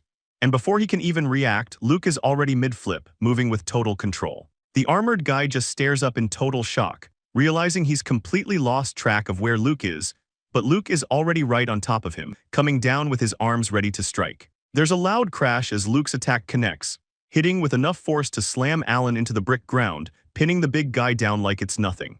Alan is screaming his head off on the floor, clutching his arm while Luke stands over him. The mage, Jack, starts losing it, and asks what the hell Luke is doing as he charges up his magic. Jack looks totally desperate, yelling out water spear as he tries to blast Luke with a spell, but Luke isn't worried at all, thinking to himself that if it's just magic he's up against, then he has the perfect counter, shouting magic laundry while he reaches out and grabs the spell. The water magic just disappears into nothing, leaving Jack standing there with his hand in the air. He's shaking and can barely get a word out because he's so confused by what just happened. Luke doesn't give him any time to recover, locking onto his target and winding up a punch. He leans into it and connects a heavy hit right to the jaw, sending Jack's head snapping back. Jack lets out a final groan as his eyes roll back, completely knocked out before he even hits the dirt. Jack is slumped against the wall while Ash just stands there, and the Mohawk leader starts losing it. He raises his blade and screams at Luke not to screw with him, activating his fire sword skill. The guy lunges forward with everything he has, yelling at them not to get too cocky since Ash just reaches up and catches his arm midair, stopping the whole attack without moving an inch. He starts struggling to get free, calling Ash a piece of trash and demanding she let go. But he keeps ranting, asking if she actually thinks she can get away with defying him like this. Ash doesn't even blink, simply calling out her fireball wash skill as a magic circle appears. She reaches out and literally grabs the flames right off his sword, pulling the magic away. The fire disappears and the blade just snaps, with the tip of the sword crumbling into pieces. The leader stands there holding his broken weapon. He's totally shaken and has no idea what to do. The Mohawk leader stares at his broken weapon. He's sweating like crazy and panicking because his fire sword is completely gone. Jack holds onto his shoulder, looking totally shaken. He asks what's wrong with Luke and says this isn't anything like what he heard about the guy. Anne is crying and losing her cool too. She says she really thought Luke was just some useless guy who could only do laundry magic. But the two of them just give up and start running away in a total panic. Ash watches them go with a cold look, and Jack and Anne keep screaming as they bail. Jack yells that Luke is a total monster, leaving their leader all alone. The Mohawk leader watches his teammates disappear down the hall. He's desperate and yells out, asking them where the hell they think they're going. Ash doesn't let go of him though. She just looks him in the eye and tells him that his friends all left him behind. She gets right in his face, putting on the pressure. She asks him what he's planning to do now that he's by himself. Ash's expression turns dark and scary as she stares him down. She asks if he really wants to keep going with this fight. The leader just collapses onto the ground, shaking and making weird noises. He's so terrified he can't even get a real sentence out. The Mohawk leader completely loses it. He's crying and screaming while Ash stands over him, and just then Ash looks up and sees something that makes her face go totally blank from shock. Rona runs over and asks Lucifer if she's doing okay. Ash is just standing there confused, finally realizing that Rona is actually working with them. But Rona isn't focused on Ash. She yells out for Luke to be careful because she recognizes exactly who just showed up. There's a sudden rush of wind and energy that picks up, and a young girl in a white cloak appears out of nowhere, standing right in the middle of all the light. She's got these small horns and eyes that don't look human at all, just staring forward like it's nothing. Ash and Rona both spin around to face the new threat as the energy keeps building up, and they both look totally stressed out. They weren't expecting to run into someone like this here. Rona can't believe her eyes. She asks the girl why the hell she's even here. Ash just stands there with her eyes wide open, completely speechless as she watches Luke keep walking forward. Rona is freaking out in the back, yelling for him to stop because of how dangerous it is, but the horned girl is the one who looks surprised now. She just stares as Luke gets closer and he finally stops right in front of her. He tells Lucifer that everything is fine, and Luke leans down with a huge smile. He starts to say something, and the girl asks if he has something he wants to tell her. She gives a little smirk and says yes, then follows it up with a loud yes, sir. Before lunging forward and tackling Luke with a massive hug, she's got a giant grin on her face now. She yells out that she knew it, saying everything is exactly like what those two told her, while Rona just watches the whole thing with her jaw dropped. She can't believe what she's seeing, and Luke just stands there holding the girl up as she clings to his neck. The scary vibe from before is totally gone. Seraphina stands there completely frozen in shock while the horned girl stays pinned on top of Luke, and Seraphina's face turns bright red as she stammers out a "you," looking like she's about to blow a fuse. She finally snaps, yelling at the girl to get away from Luke right this second while asking what she thinks she's doing. The girl yells right back at her, asking Seraphina what her problem is as she gets pulled away, while Seraphina's hands are seen white-knuckled, death gripping the girl's white cloak to drag her off. The horned girl just gives a smug little giggle and calls Seraphina a little angel, leaving Ash and Luke totally confused. Seraphina gets even more heated, telling the girl she's being way too noisy and needs to move out of the way immediately. The girl refuses to budge, demanding to know why Seraphina is even with her master, but Seraphina just says it's none of her business. Rona joins in the panic, asking how the girl even knows Lucifer is an angel. Meanwhile, Seraphina tries to warn Luke that this person is actually a dragon, while the girl just sits there with a big, fanged grin on her face. Ash just stands there with her mouth wide open, completely lost. It's like her brain just short-circuited, and she starts screaming while Seraphina tries to take control of the situation, dragging the girl away and telling her to hurry up.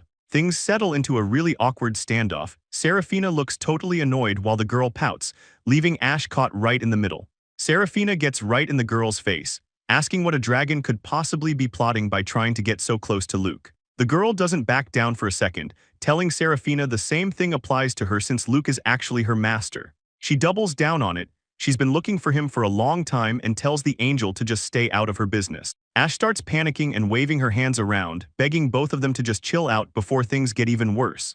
Once things settle a bit, Ash asks the girl why she said she found them. She was supposed to be the porter for that fire sword group. The girl just sighs like it's no big deal, saying that party of idiots isn't useful to her anymore. She figures they won't survive much longer anyway since they're too stupid to see how powerful her master really is.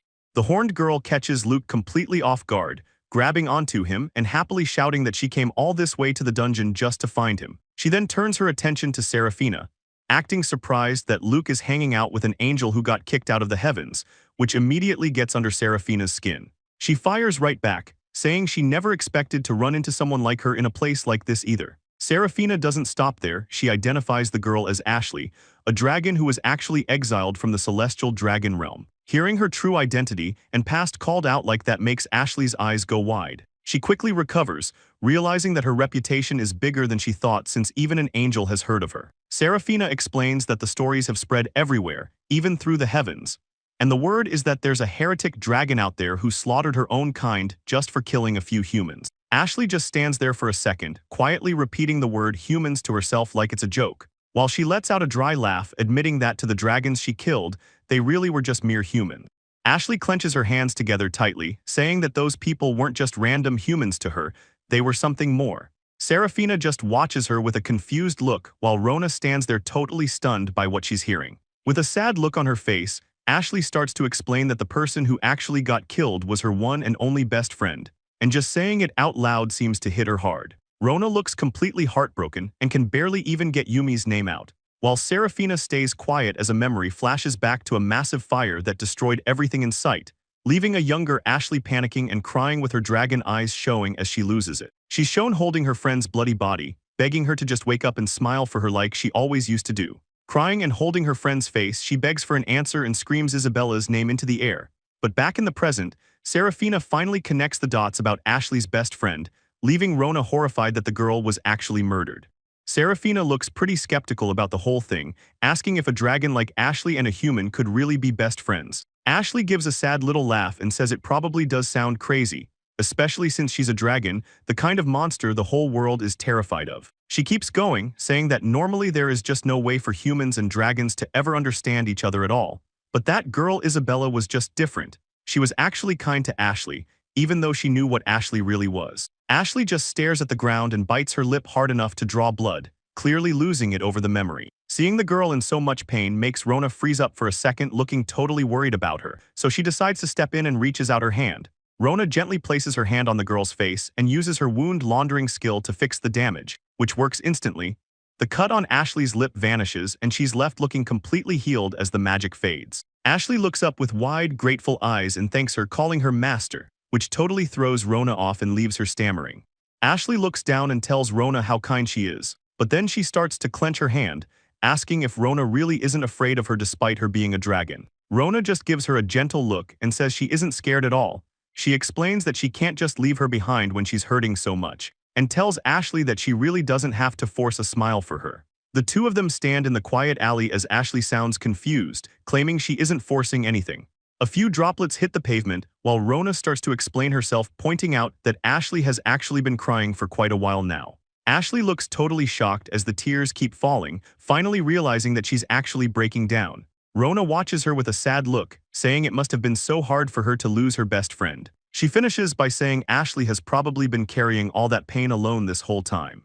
Ashley starts sobbing and making these choked-up sounds, her face showing how much she's actually struggling before Rona suddenly pulls her into a tight hug, catching the girl completely off guard as she finally breaks down. Ashley starts wailing and keeps calling out Isabella's name while clinging tightly to Rona. Rona tells her it's okay and mentions that she actually knows how it feels to lose someone really important. She looks at Ashley and asks if she'd be willing to talk about what actually happened to her.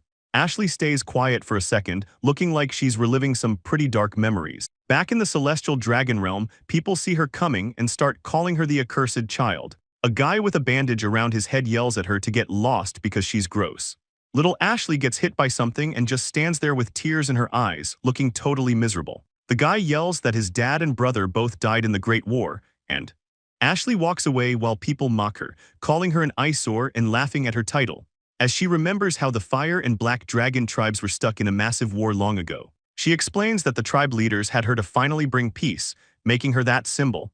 But it didn't work out since the two groups still totally hated each other, leading to everyone fighting in secret even if there wasn't a full-blown war happening out in the open. Because she was a mix of both sides, she ended up being hated by pretty much everyone, and it got so bad that even her own parents started shunning her. She spent her whole life alone with people whispering behind her back until one day she hears the sound of someone crying out in the woods. Looking over, she finds a girl collapsed in the grass and crying her eyes out. Ashley leans in looking pretty worried and asks if the girl is okay. Isabella can only manage a few weak groans as she starts waking up. This girl turns out to be Isabella, and she looks completely out of it while trying to figure out what just happened. Isabella asks where she even is and who Ashley is. Meanwhile, it turns out this girl is actually going to be Ashley's future best friend. The thing is, the Celestial Dragon Realm is a place where no other race is ever allowed to go, and Ashley knows that if the other dragons find a human here, things will get ugly, so she explains that's why she had to act. Isabella gets this huge smile on her face and thanks Ashley for saving her life, which leads to her admitting she can't believe she's actually standing in the place where the dragons live. To her, being in this hidden world feels just like something out of a fairy tale. Ashley looks at her and mentions that it's actually her first time ever seeing a human too. She plays it off a bit cool, saying she only helped because she couldn't just leave someone hurt and alone. Isabella admits she doesn't really remember what went down, but she's just glad that Ashley was the one there to save her. And she grabs Ashley's hands with a huge grin, telling her to just look at how much it means to her, especially since she feels like she's made such a great friend. Ashley just freezes. She stands there staring with her eyes wide open while she tries to process it, eventually asking if they're really friends. Isabella starts panicking, asking if she said too much and saying sorry for jumping to conclusions, but Ashley just starts laughing a little bit, which leads to her asking what that's even about, honestly thinking the whole situation is pretty strange. Isabella looks on, clearly relieved to see Ashley taking it so well. Isabella leans in way too close to Ashley's face, shouting about how she finally smiled, which leaves Ashley a bit stunned while Isabella keeps going, saying she was actually worried since Ashley always looked so serious. She points to her own cheeks with a huge grin, telling her that a cheerful smile is definitely the best way to go. Isabella keeps the compliments coming, telling Ashley that she's way cuter whenever she's smiling like that. Ashley looks away all shy and thanks her, but that's when it hits her that Isabella was really her very first friend, and just like that, they started hanging out and playing together every single day. They spent their time doing normal stuff like making flower crowns and just laughing together in the woods. Those days were honestly the most fun she'd ever had, but someone was watching them from the shadows the whole time. Ashley really believed they would stay together forever, but then these creepy guys led by a blindfolded dude showed up, and suddenly everything goes wrong. Ashley screams out Isabella's name as the memory turns into a nightmare.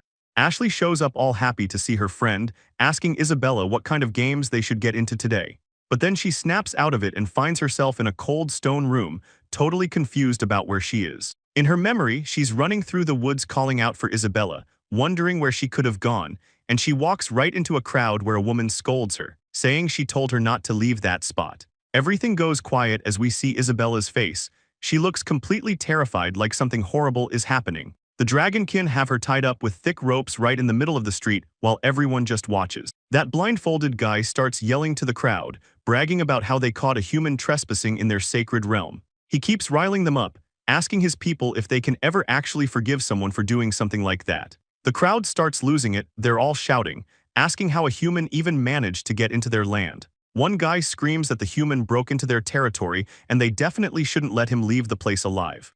The crowd is getting violent now. Someone yells to kill him already while Ashley just stands there shaking with sweat dripping down her face. That blindfolded guy gets a creepy, sharp-toothed grin. He tells everyone she committed a huge sin, so he's got a plan for what comes next. He shouts that she's going to be executed right on the spot, and Ashley just stares back in total shock like she can't believe this is happening. In the memory, young Ashley comes running out of the crowd, screaming for them to wait and stop the execution before it's too late. The blindfolded guy just looks over and smiles. He says he was expecting her to show up eventually. Two guys jump her and slam her into the ground, pinning her down. Ashley starts crying and yells out, asking what they're doing to Isabella and trying to explain that Isabella is her best friend. But the leader just uses it against her, pointing her out to the whole crowd and announcing she's the one who was hiding the human. He keeps yelling, telling everyone that their supposed symbol of peace is actually a lawbreaker, and asks the angry mob if they can really let a dangerous person like her just walk away after what she did. The crowd is completely turning on them now, with people calling Ashley a cursed child, and others yelling about how crazy it was for anyone to even think about sheltering a human, the whole symbol of peace. Idea is being trashed, as people start calling him nothing but a jinx. One guy shouts out, asking what they're supposed to do if the peace is ruined because of him, and then the mood gets even darker as someone calls for them to kill that thing along with him. The chants start picking up speed, with everyone agreeing and screaming to just kill him already. It turns into a total frenzy. Voices are coming from everywhere, all of them demanding that they kill both of them. Young Ashley is losing it, screaming at the top of her lungs for them to stop and let Isabella go, but Isabella just looks at her, telling her softly not to blame herself for any of this. She turns her attention to the angry mob and says it's all her fault for trespassing on their land. Isabella continues her plea to the angry mob, begging them not to say anything bad about Ashley. Meanwhile, the villagers keep a tight grip on Ashley, who can barely even choke out her friend's name as she watches the scene unfold. Isabella looks back with a tearful smile and tells Ashley that being sad doesn't suit her. She says that Ashley looks so much better when she's happy, and asks her to just give one more smile before the blindfolded man suddenly steps forward and drives his darkened hand straight through her chest. Ashley's world stops as she stares in total shock. Blood splatters everywhere, and Isabella's body goes completely limp, falling backward as the light leaves her eyes. The body hits the cobblestones in the middle of the town square. The executioner just stands there over her, and Ashley is left shaking on the ground, unable to even make a sound. The crowd doesn't stop there though, as someone points out that Kyle is the next one on the list, and they order the men to bring him over right now. The memory of Isabella smiling and happy flashes through Ashley's mind, but it only makes the reality of what just happened hit 10 times harder. Ashley starts choking on her own sobs, completely losing control as she lets out a scream that doesn't even sound human anymore, revealing sharp fangs as a massive explosion of white light blasts outward, sending the villagers flying backward. The sheer force of her energy starts ripping the very ground apart, and inside that blinding light, her body begins to shift into a dark, monstrous form that completely takes over the square. A thick, dark aura spreads everywhere while a massive, scaly claw stomps down on the stones. A heavy voice growls out, asking how they could dare do something like that to Isabella. A giant dragon stands tall in the fire, and then the memory finally fades out. Back in the present, Luke and Rona stand with the young, horned girl by the brick wall. Young Ashley's eyes fill with tears as she remembers the nightmare, telling them how she suddenly found herself in a literal sea of fire. And in the middle of all that heat, the only ones left were her and Isabella in her monstrous form. She explains that the Dragon King ended up banishing her from the dragon realm for killing her own kind and trying to hide a human, so she finally made her way down to the human world. But things didn't go like she hoped. The people there just saw a freak, and they started screaming for someone to hurry up and kill the monster. Looking back at those faces makes her realize she had absolutely nowhere left to go, and she breaks down crying because there was just no place for her in the whole world, which leaves Serafina and Rona standing there in total silence, just taking in how much she suffered. But then Ashley mentions that things changed when she met a certain couple, a man with eyes as clear as the sky, standing there with his wife as they looked toward the future. Ashley remembers the woman standing there, looking like an angel with her beautiful silver hair. The sight of her leaves Ashley completely stunned. Her eyes wide as she just stares. Luke's father leans in to ask if she's okay, while his wife realizes right away that the kid is actually a girl. The man quickly apologizes for the mix-up, but then he gets serious and asks what happened to leave her in such bad shape. His wife agrees and gently tells Ashley to just stay still for a second. She reaches out and casts a healing spell, making Ashley flinch from the sudden flash of light. Luke's father laughs about how cute she is, wondering if she's a little dragon, while his wife finishes up and tells her the wounds are all gone. But they don't stop there. The guy asks if she's hungry, saying she looks like she hasn't had a real meal in a long time. Ashley just looks up at them in silence as the woman asks if she wants to come along with them, and for a girl who had completely given up on believing in anything, this moment changed everything. Luke's father carries Ashley on his shoulders as they walk together, with his wife following close behind. She gently pats the girl's head, and Ashley thinks about how the two of them stayed by her side with so much kindness. The scene moves to a town filled with old buildings and a big clock tower standing in the center. Inside a house, Ashley looks like she's about to cry and asks if they're already leaving, but the mother just says it's about that time. The woman looks at Ashley and asks if she can do her one favor, making the girl wonder what it is. Luke's father steps in and asks if she can help their son out when he eventually makes it to the city as an adventurer. Ashley just blinks in surprise, not expecting them to mention a son.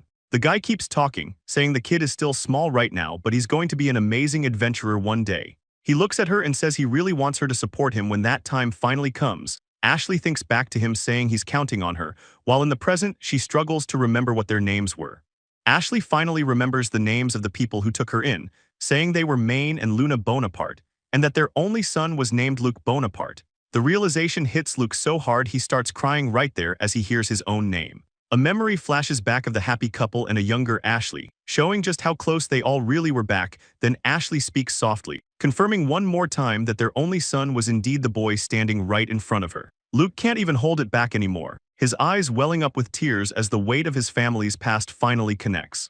He breaks down and leans into her, crying about how his father and mother were the ones who took care of her, while the guy just stares off, completely overwhelmed by the fact that his parents' kindness reached across all these years. Serafina watches him struggle and tells him not to push himself too hard while he's in this state. But she makes sure he knows she's staying right there by his side to support him through the heavy news. Ashley pulls him into a hug, saying she's been looking for him forever and that meeting him is exactly what his parents said it would be. Ashley leans into the hug, thinking about how her master isn't scared of her at all. He even holds her close like this.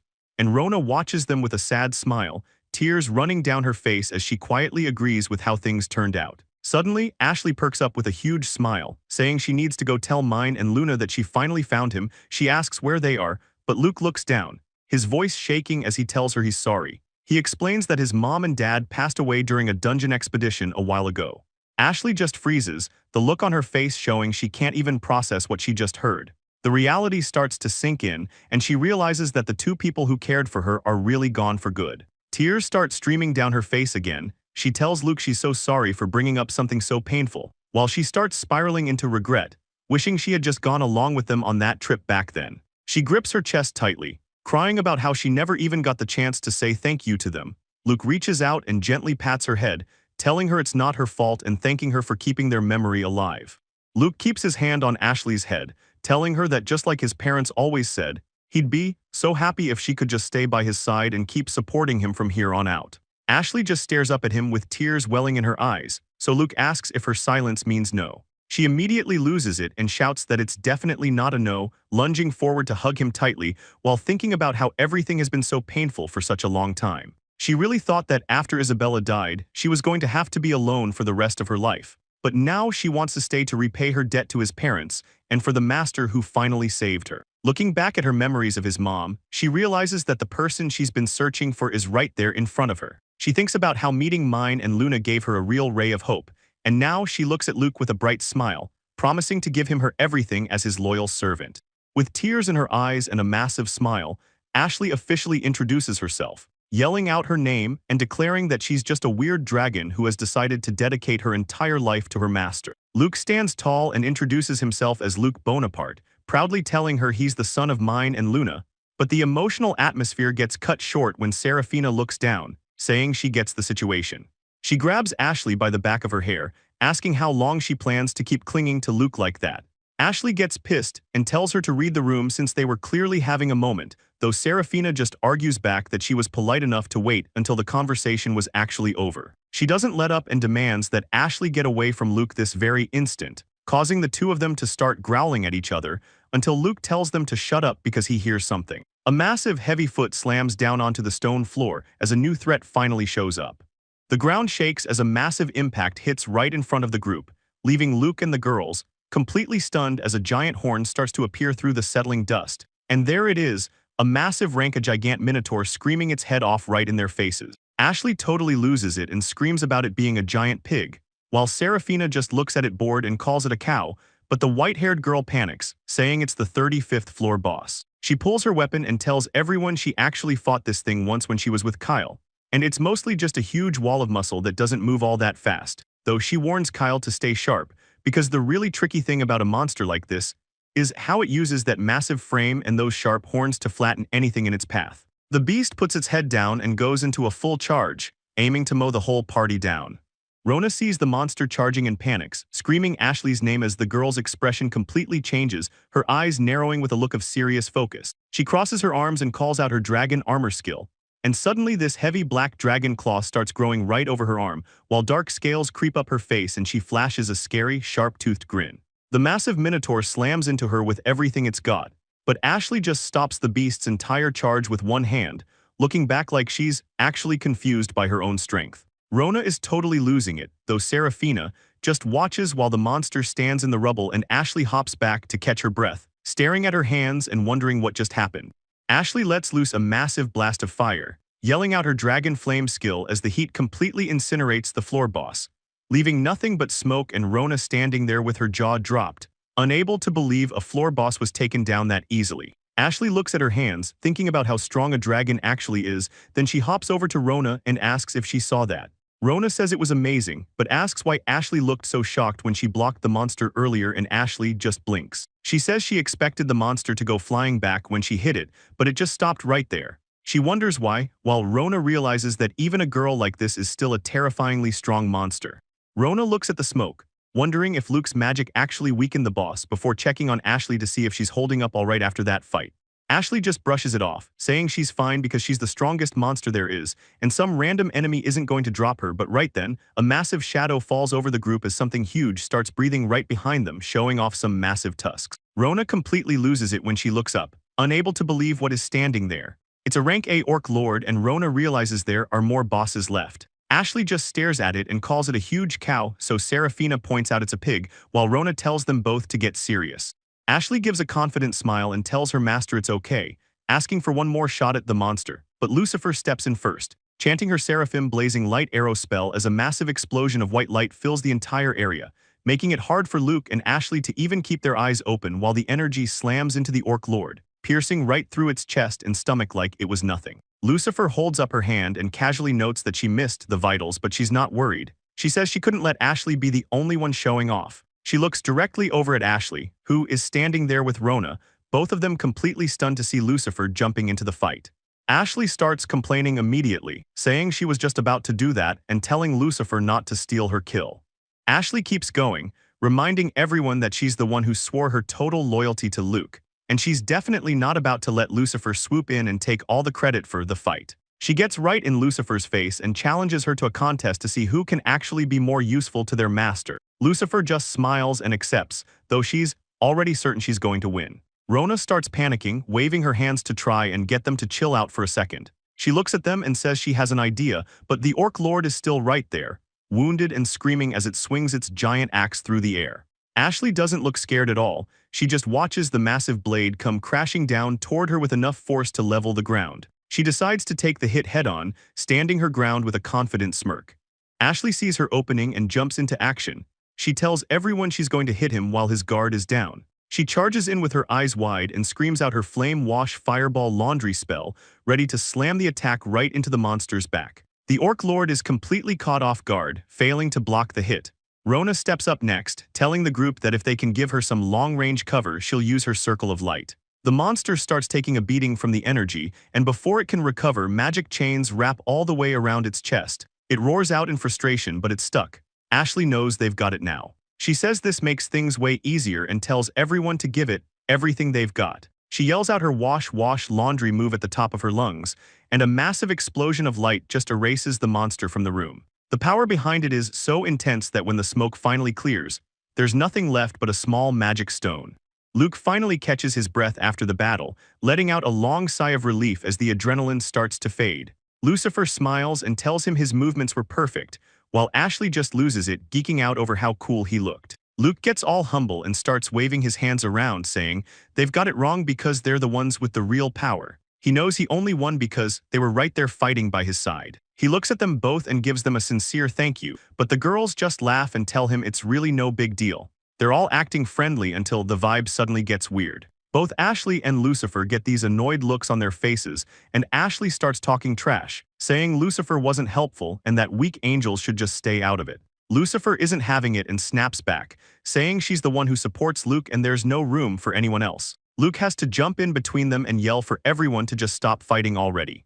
Luke, Lucifer, and Ashley finally take a second to breathe. Standing there together with huge smiles, Ashley looks more excited than ever. This was the first major win for the group, the start of the exiles. Luke just stares ahead with his eyes sparkling, feeling like they finally accomplished something real as Lucifer gives a gentle look. With this floor cleared, the group decides their next big target is Kataru. But elsewhere, a mysterious guy is just sitting back and smirking, totally aware of where they're staying. Meanwhile, Jack starts drifting into a memory. He hears his mother's voice telling him he's amazing and that since he has the magic, Zenith skill, he's definitely going to be a legendary mage one day. Jack wonders if he's just dreaming. In the memory, his younger self looks up at his mom and promises her that he's going to study as hard as he can.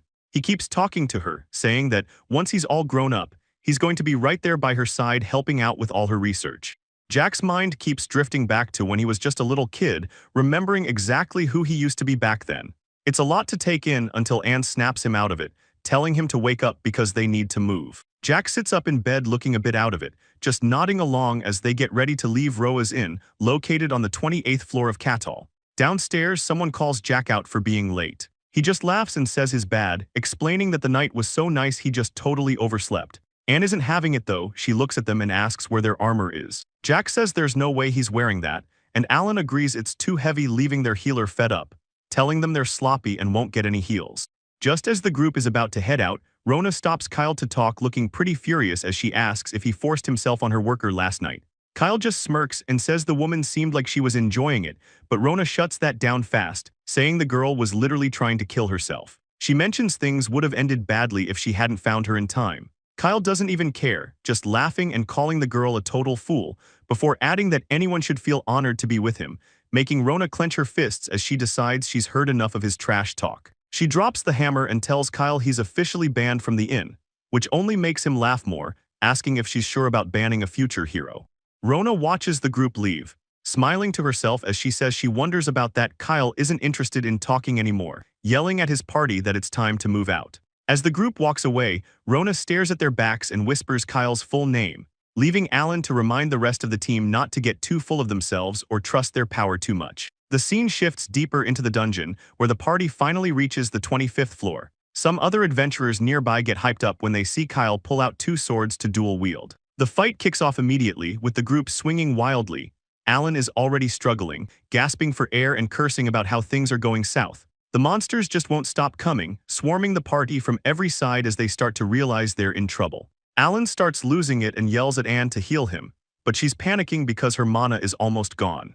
Jack grunts in frustration and tries to force his magic out, calling for a fireball to blast the enemies, but he stops cold when he realizes his staff isn't working right. He starts sweating and panics, yelling out to no one about why this is even happening. While the mage is losing it, Kyle drops into a low stance and readies his dual blades, unleashing his twin sword barrage. He moves like a blur, cutting through the monsters and standing his ground as the bodies of the creatures he just shredded hit the floor. He's not happy though, turning around to scream at the rest of them to stop slacking, shouting that Jack has never once run out of mana in his entire life until right now. Anne tries to call out his name, but Jack just snaps back that he didn't choose for this to happen, while Alan loses his mind over how many monsters are still swarming them. Kyle is sweating hard, looking around at the absolute chaos. He says he's never seen this many monsters in one place and can't figure out what's going on, looking suspicious as he wonders if he had something to do with this, though he tries to tell himself that's just impossible. Suddenly, a random kid named Aki starts cheering, yelling about how the swordsmanship is incredible and exactly what he expected from the dual wielder. Kyle isn't in the mood for fans though. He snaps back and asks the kid who the hell he's supposed to be, but Aki just keeps going, saying there's a massive rumor among all the adventurers that the dual wielder hit S rank in record time. He tells Kyle that every single person here showed up just to see them in action. Kyle just stands there totally silent, taking it all in, until a dark smirk creeps across his face. He lets out a quiet breath and says he finally sees what's happening. Kyle stands there with a creepy grin, having just sliced the kid's head off. Someone nearby screams out Aki's name as the kid's head falls through the air with his eyes wide open and empty. The head hits the stone floor with a thud, leaving Kyle standing over the body with his sword out like it was nothing. The man tries to call out Kyle's name but stops, totally frozen. The woman next to him can barely even whisper his name as they watch the horror unfold. Chaos breaks out instantly with people screaming and running for their lives. One guy tries to yell at Kyle, demanding to know what he's doing. But Kyle doesn't stop, He just leans in with this creepy smirk on his face, moving like a shadow past the panicking crowd. He draws his blades in a flash and slices right through an adventurer's back, killing him before he even realizes what's happening. People are dropping and screaming in every direction, while Kyle just walks through the middle of the bloodbath like it's nothing. The man from his old group loses it, screaming at Kyle and asking him what the hell is wrong with him. Kyle just keeps moving, stepping over the mess as he calmly says he finally figured everything out, and he knows exactly why things went south. He looks down at the ground, muttering that none of this would have ever happened if it had just stayed the four of them. He stares at the bodies with total disgust, saying the whole situation is actually the fault of all these pieces of trash. His old party just stands there in shock while Kyle explains that these people swarm together, and they're the ones who lured in the massive monster horde. Kyle looks completely gone, just staring ahead and saying that absolutely nothing is going to stand in his way anymore. The white-haired girl can only stutter his name in shock while Alan starts to snap.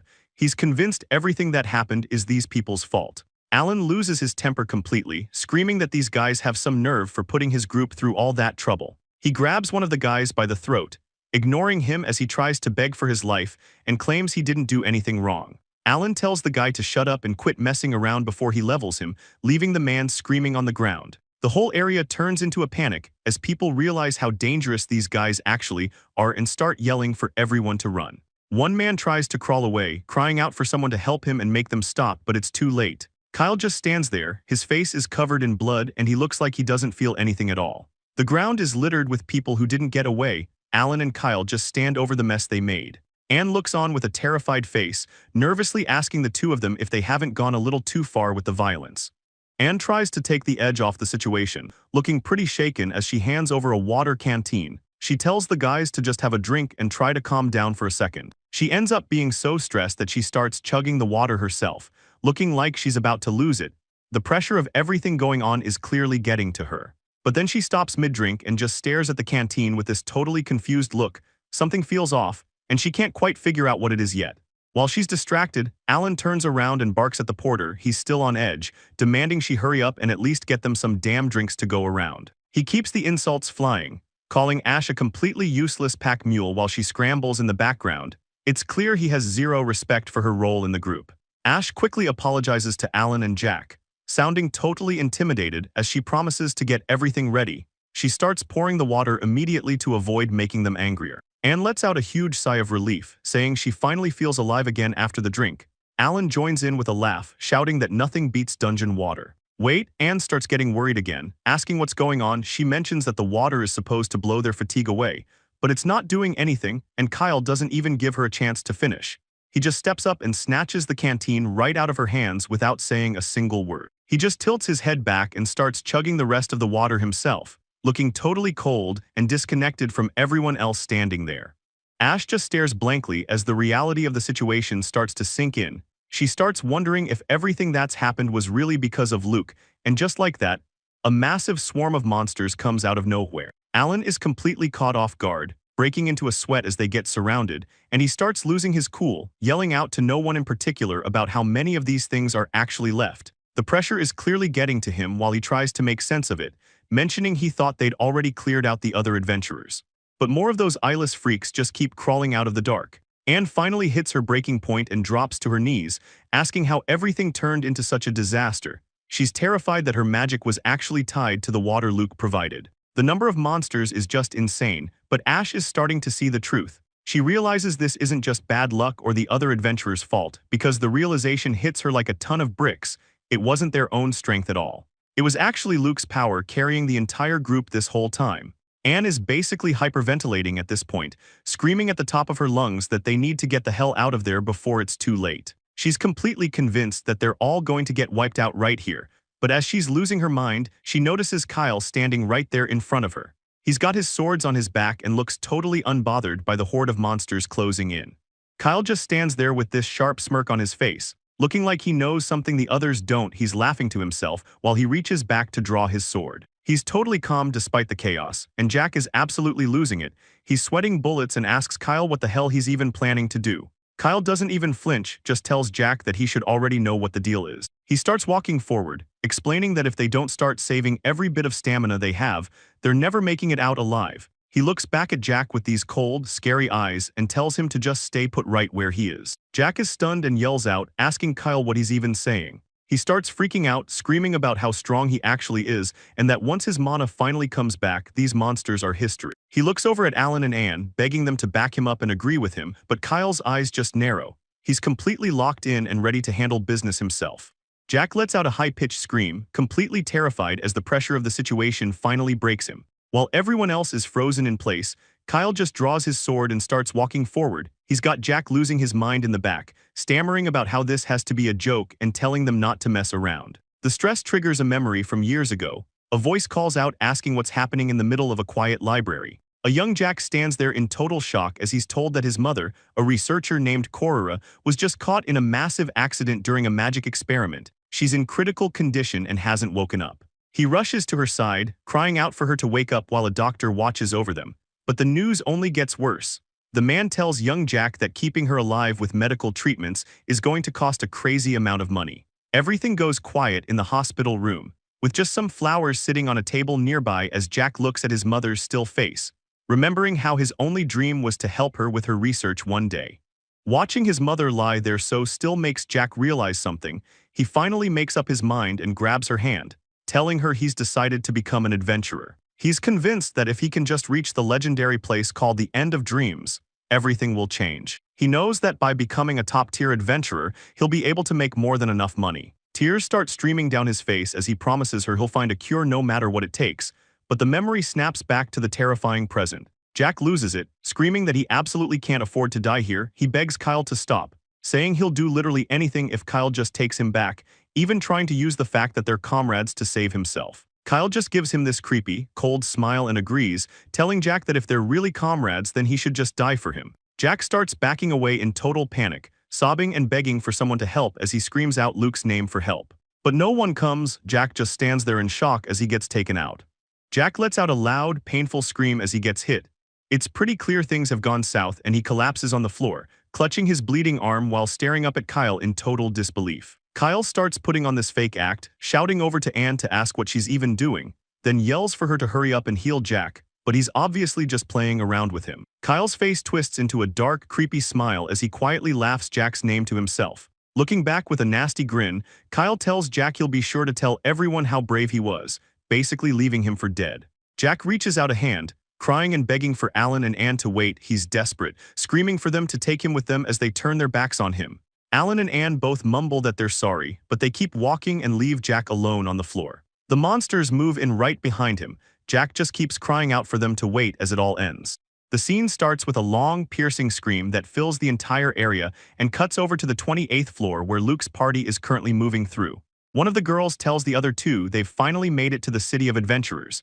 And as they look up at the massive stone buildings, she says the city is called Catter. The streets are pretty busy with people walking around under the night sky. Inside a nearby building, some weapons and gear are just sitting against a wall, and someone starts pouring a dark drink into a teacup until it's almost full. A hand with sharp black claws flexes. The person realizes how much power they have. The dark-haired woman laughs to herself and says she's finally going to have some fun. Looking at the group, someone wonders if those two are actually just really close friends. It's a pretty wild sight, an entire town built right inside a dungeon floor. And as they walk through, Ashley mentions it's a total mystery since she can't sense any monsters around. Ashley teases Lucifer for getting so hyped up, asking if he's really that clueless about how this place works. She breaks it down for the group, explaining that this place is Catter, the legendary town for adventurers. The whole city was actually built by adventurers themselves to help conquer Noah's giant labyrinth. So everyone living here is a pro. Ashley points out that this specific floor is what people call a spot, a safe zone where monsters never spawn. Rona is honestly impressed and tells Ashley she really knows her stuff, making the girl brag about how Mine and Luna taught her everything. She asks her master if she's amazing, which just makes Serafina snap. She calls Ashley a fool and complains about how she's always clinging to Lord Luke. Ashley just yells back that she and her master are best friends, and there's zero room for a clumsy angel. The argument gets heated. Serafina yells that she's the one with absolute loyalty to Lord Luke, and tells Ashley to know her place since she's just a little dragon. Ashley doesn't take that sitting down. She snaps back at the angel, calling her water and making it clear she's officially crossed a line. Watching the two of them go at it again, Rona just stands there with a nervous smile. She tries to step in and tell them both to just pipe down. But Ashley's had enough. She looks over at Rona's confused face and declares that they should just let their master decide who he likes more. She immediately grabs onto Luke's arm with a huge grin, asking him straight up if he feels closer to her than he does to Lucifer. Serafina panics and jumps in too, looking totally desperate, as she asks him if their bond is actually the one that's deeper. The two of them start tugging on his clothes from both sides, one calling him master and the other calling him Lord Luke, as they refuse to let go. Serafina gets right in his face, demanding he pick who's more important to him, her or the dragon girl. Ashley doubles down with the most pleading look she can manage, asking him to finally say if she's more important to him than Lucifer is. Luke just stands there completely stuck. He starts stumbling over his words while the whole town stops to watch the chaotic scene unfold. Luke watches the girls bickering and can't help but let out a little laugh. It's like he finds the whole situation actually funny. He starts laughing out loud and tells Ashley and Serafina that they're honestly such good friends, which completely catches them off guard. He says he's even a bit jealous of their bond, leaving both girls standing there in total silence. They just don't know how to react. Luke looks back at them with a kind smile and says that Lucifer and Ashley are both incredibly precious to him and explains that they're both irreplaceable companions. He makes it clear he could never rank one above the other, so he tells them they shouldn't be fighting over things like that. He waves them over and says it's time to go, heading off, leaving the two of them scrambling to catch up. Serafina begs him to wait while Ashley shouts that she's coming too, and they both go running after him. The scene shifts to later that night at the inn. It's quiet outside, and the snow is lightly falling over the building as Luke walks up to a room. He slides the door open and politely lets himself in, saying he's sorry for the intrusion, but it looks like he caught Rona by surprise. She turns around with a shocked look on her face, definitely wasn't expecting to see him. Rona stands there in total shock, barely able to believe her eyes as she gasps out Luke's name, but he just gives her a huge, happy smile and tells her it's been a long time. Rona doesn't even hesitate. She moves so fast her hair flies back while she throws her arms around Luke, pulling him into a tight hug. She starts tearing up right there, telling him she's just so relieved that he's safe and sound. Luke just smiles and says her name, clearly happy to see her too. Rona looks a bit nervous then, mentioning how she tried to just stay quiet and watch from the side, but Serafina isn't having any of it. She starts yelling at Rona to get away from Lord Luke, calling her a vixen. Ashley joins right in, looking totally pissed while she tells Rona she's being way too familiar with her master, so Luke has to step in and stop them. He tells the girls to knock it off, explaining that Rona is the innkeeper and is basically like a big sister to him. Luke has to get onto Ashley and Lucifer again, telling them he already said not to be so rude to people. But Rona is just standing there sweating, completely blown away by the insane amount of power she feels coming off them. She can tell right away that Ashley is a dragonkin, and it's pretty obvious to her that Lucifer isn't human either, making her realize she needs to show some respect. She immediately bows her head and offers a sincere apology for being so rude, then introduces herself properly, explaining she's a former adventurer who used to run with a party called the Beast Rogue Yumi. Still curious about the company Luke is keeping, Rona looks up and asks him who these two girls really are, so Luke gives her a big smile and introduces them as Lucifer and Ashley, mentioning that they actually saved his life in the dungeon. Rona's expression softens as she realizes they're heroes, and she tells them they must be really important people to Luke, which catches both girls totally off guard. They just stand there with wide eyes, looking a little flustered by the compliment until Ashley stammers out a shy response, while Lucifer tries to act all tough, admitting that Rona seems like a pretty reasonable foxskin. Rona looks at Luke with a huge sense of relief, telling him she is just so glad he made it back safely after everything. But then she drops some big news, mentioning that the Twin Blades party actually stopped by the shop not too long ago. Luke looks completely floored, realizing that Kyle and his old crew were right there. He starts sweating a bit, figuring they must have just missed each other by a few minutes, and Rona admits she was honestly terrified for him because he wasn't with the rest of the group when they showed up. Luke tells her he's sorry for the scare but promises he's doing okay, while Ashley just stands back looking a little lost. Rona decides to move past the heavy stuff, telling the whole group they should take it easy and relax since they traveled so far, and she offers to head off and start getting their rooms and a good meal ready for everyone. Luke smiles and tells her they'll definitely take her up on that, thanking her for being so welcoming to them. And then, he asks if it's possible to trade in the magic stones he collected for some actual cash while they're there. Luke turns to Ashley and asks if she's holding up all right after carrying their heavy bags all day, but she just beams and says she's fine. Ashley starts bragging about how she's actually super strong, even offering to lift Luke up with just one hand to prove it, and Luke immediately turns her down, looking pretty stressed at the thought of being tossed around like a toy. Changing the subject, Rona asks if they're sure it was okay to just walk off with all the Fire Sword party's luggage, but Ashley doesn't feel bad at all, reminding everyone that those guys were the ones who ditched her to go off on their own. Lucifer chimes in too, saying it's their own fault for being dumb enough to challenge someone as great as Luke, and Ashley just nods along with a smile, saying the jerks definitely got exactly what was coming to them. Back in the dungeon, the leader of the Fire Sword party is having a total meltdown, sweating and completely terrified. He's clutching his head and screaming at his teammates, asking what they're even supposed to do in a spot like this. It finally hits them that they've got no gear and no bags, and they have absolutely no clue where they even ended up, while a huge pile of dark magic stones just sits there on the ground nearby, shining in the middle of the empty room. Rona looks completely shocked as she asks if Luke was really the one who did all of this.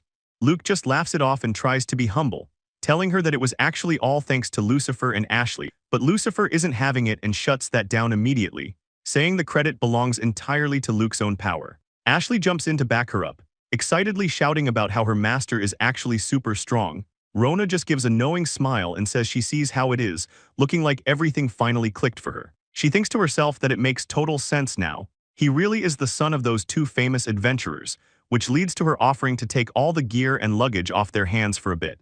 She leads the group further into the inn, telling them to follow her while she sets out a massive plate of meat. Lucifer takes a bite and is basically in heaven, realizing this is what human food tastes like and calling it wonderful. Watching her enjoy the meal, Luke realizes this is actually the very first time Lucifer has ever eaten human food. Lucifer takes another sip of wine and admits she can't believe how amazing it is. Meanwhile, Ashley is busy stuffing her face with skewers and yelling about how good the meat tastes. Luke just watches them with a big smile, saying he's really happy to hear they're both enjoying the food so much. Lucifer gets a bit of a glow on her face as she mentions that the alcohol is actually the best part, and she starts pouring more, telling Luke he needs to keep up and drink plenty more with her. Luke tries to be a good sport, but he notices she's getting pretty tipsy and tells her she should probably stop. Instead of listening, she suddenly grabs his face and pulls him in way too close. Luke starts sweating and gets totally flustered, barely being able to get her name out while she just looks at him with those blurry, drunk eyes and giggles his name. Before he can even react, everything goes sideways and Luke lets out a shout as he gets knocked over.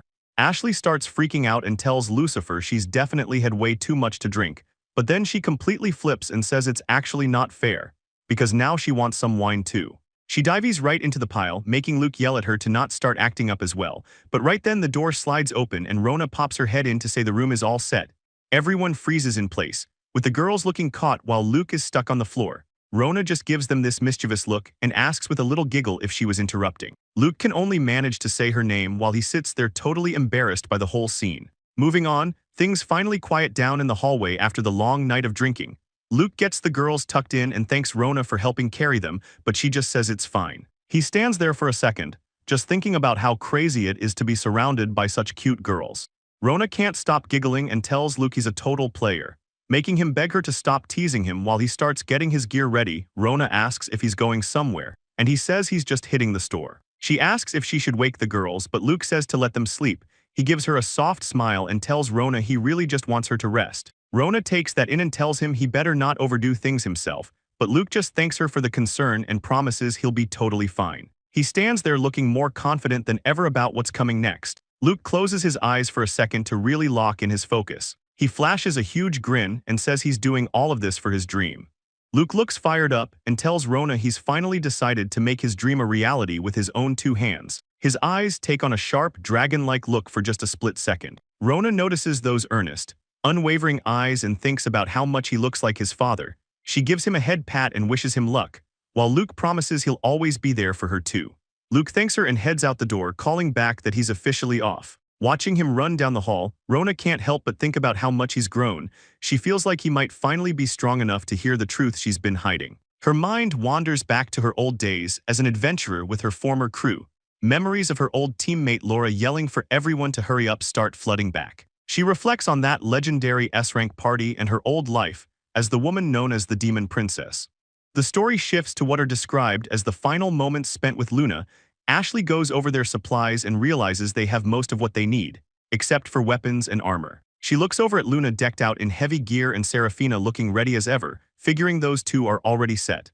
While walking through the city, Ashley stops when she notices a weird building covered in vines. She can't help but look at it, wondering what kind of shop would even be in a place like that. She decides to check it out, and the floorboards creak under her boot as she steps inside. The inside of the shop is dim and full of old equipment, making Ashley feel a little uneasy. Suddenly, a voice comes out of the dark, remarking on how rare it is to get a customer. A woman with a sharp smile welcomes her in, telling Ashley that their meeting must be fate. She stands there looking pretty confident and acts like she's been waiting for someone like Ashley to show up.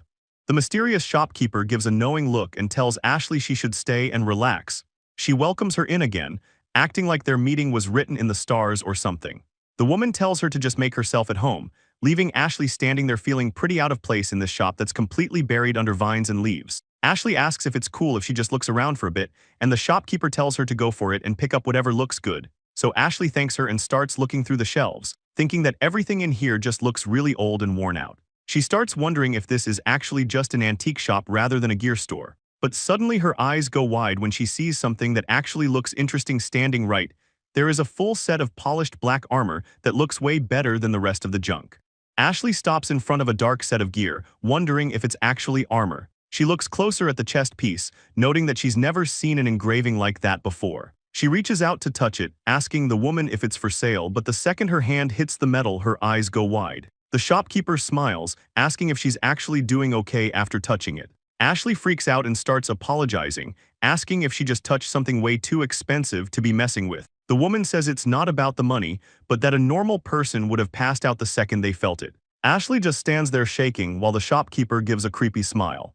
The shopkeeper stares at Ashley with that creepy smirk, telling her that she's actually pretty interesting. She keeps going, pointing out how it really looks like the armor has taken a liking to her, which just leaves Ashley standing there totally quiet. The woman then turns the question around and asks how she feels. Ashley can't figure out this weird feeling, but she can swear she hears a voice coming from the metal, calling out to her. She finally speaks up to break the silence, catching the shopkeeper a bit off guard for a second. Ashley looks right at the gear and says she's going to take it, then asks what the price is. The shopkeeper just lets out this slow, dark grin that looks like she's got a hidden plan. She tells Ashley that she doesn't even want any money for it, which makes Ashley freak out and try to argue. But the woman stops her, saying that instead of payment, there's just one thing she wants in exchange. She leans in with a heavy look and simply asks if Ashley will come back to see her again. The shopkeeper stares with a sharp look, telling them she's been waiting a long time for this, and Ashley just stands there totally speechless while the woman promises she'll be waiting for the next visit. Luke touches his face and says he gets it, accepting the weird terms of the deal. That sets Ashley off. She breaks into a huge smile and promises she'll definitely come back. The shopkeeper just watches them, looking like she knows something they don't as they start to head out. She asks for his name, so he tells her it's Luke Bonaparte. She smiles and says it's a good name, promising that she's going to remember it. The woman waves them off with one last goodbye, telling Luke she'll see him later, which makes Ashley shout out a final thanks as she starts heading for the door. She walks out into the busy street, finally leaving the shop behind for the night. The shopkeeper smiles and waves as it hits her. She realizes she's definitely seen Luke before and snaps her fingers like she just figured out a puzzle she's been working on. She mentions how fate is a funny thing, saying this whole meeting wasn't just some random coincidence. So she repeats his name, Luke Bonaparte, letting it sink in with a knowing grin. As he walks off, she tells him she's really looking forward to the next time they cross paths. The scene shifts over to Noah City, where things are starting to get pretty loud, especially at the local Adventurers Guild, where everyone is buzzing about some big news. A huge guy stands up and tells everyone the Twin Blades party has finally made it back. But that's not all. He says they're actually showing up to officially grab their S-rank certification. One guy asks if that's the same group the laundry porter used to be in, and his buddy remembers the silver-haired kid.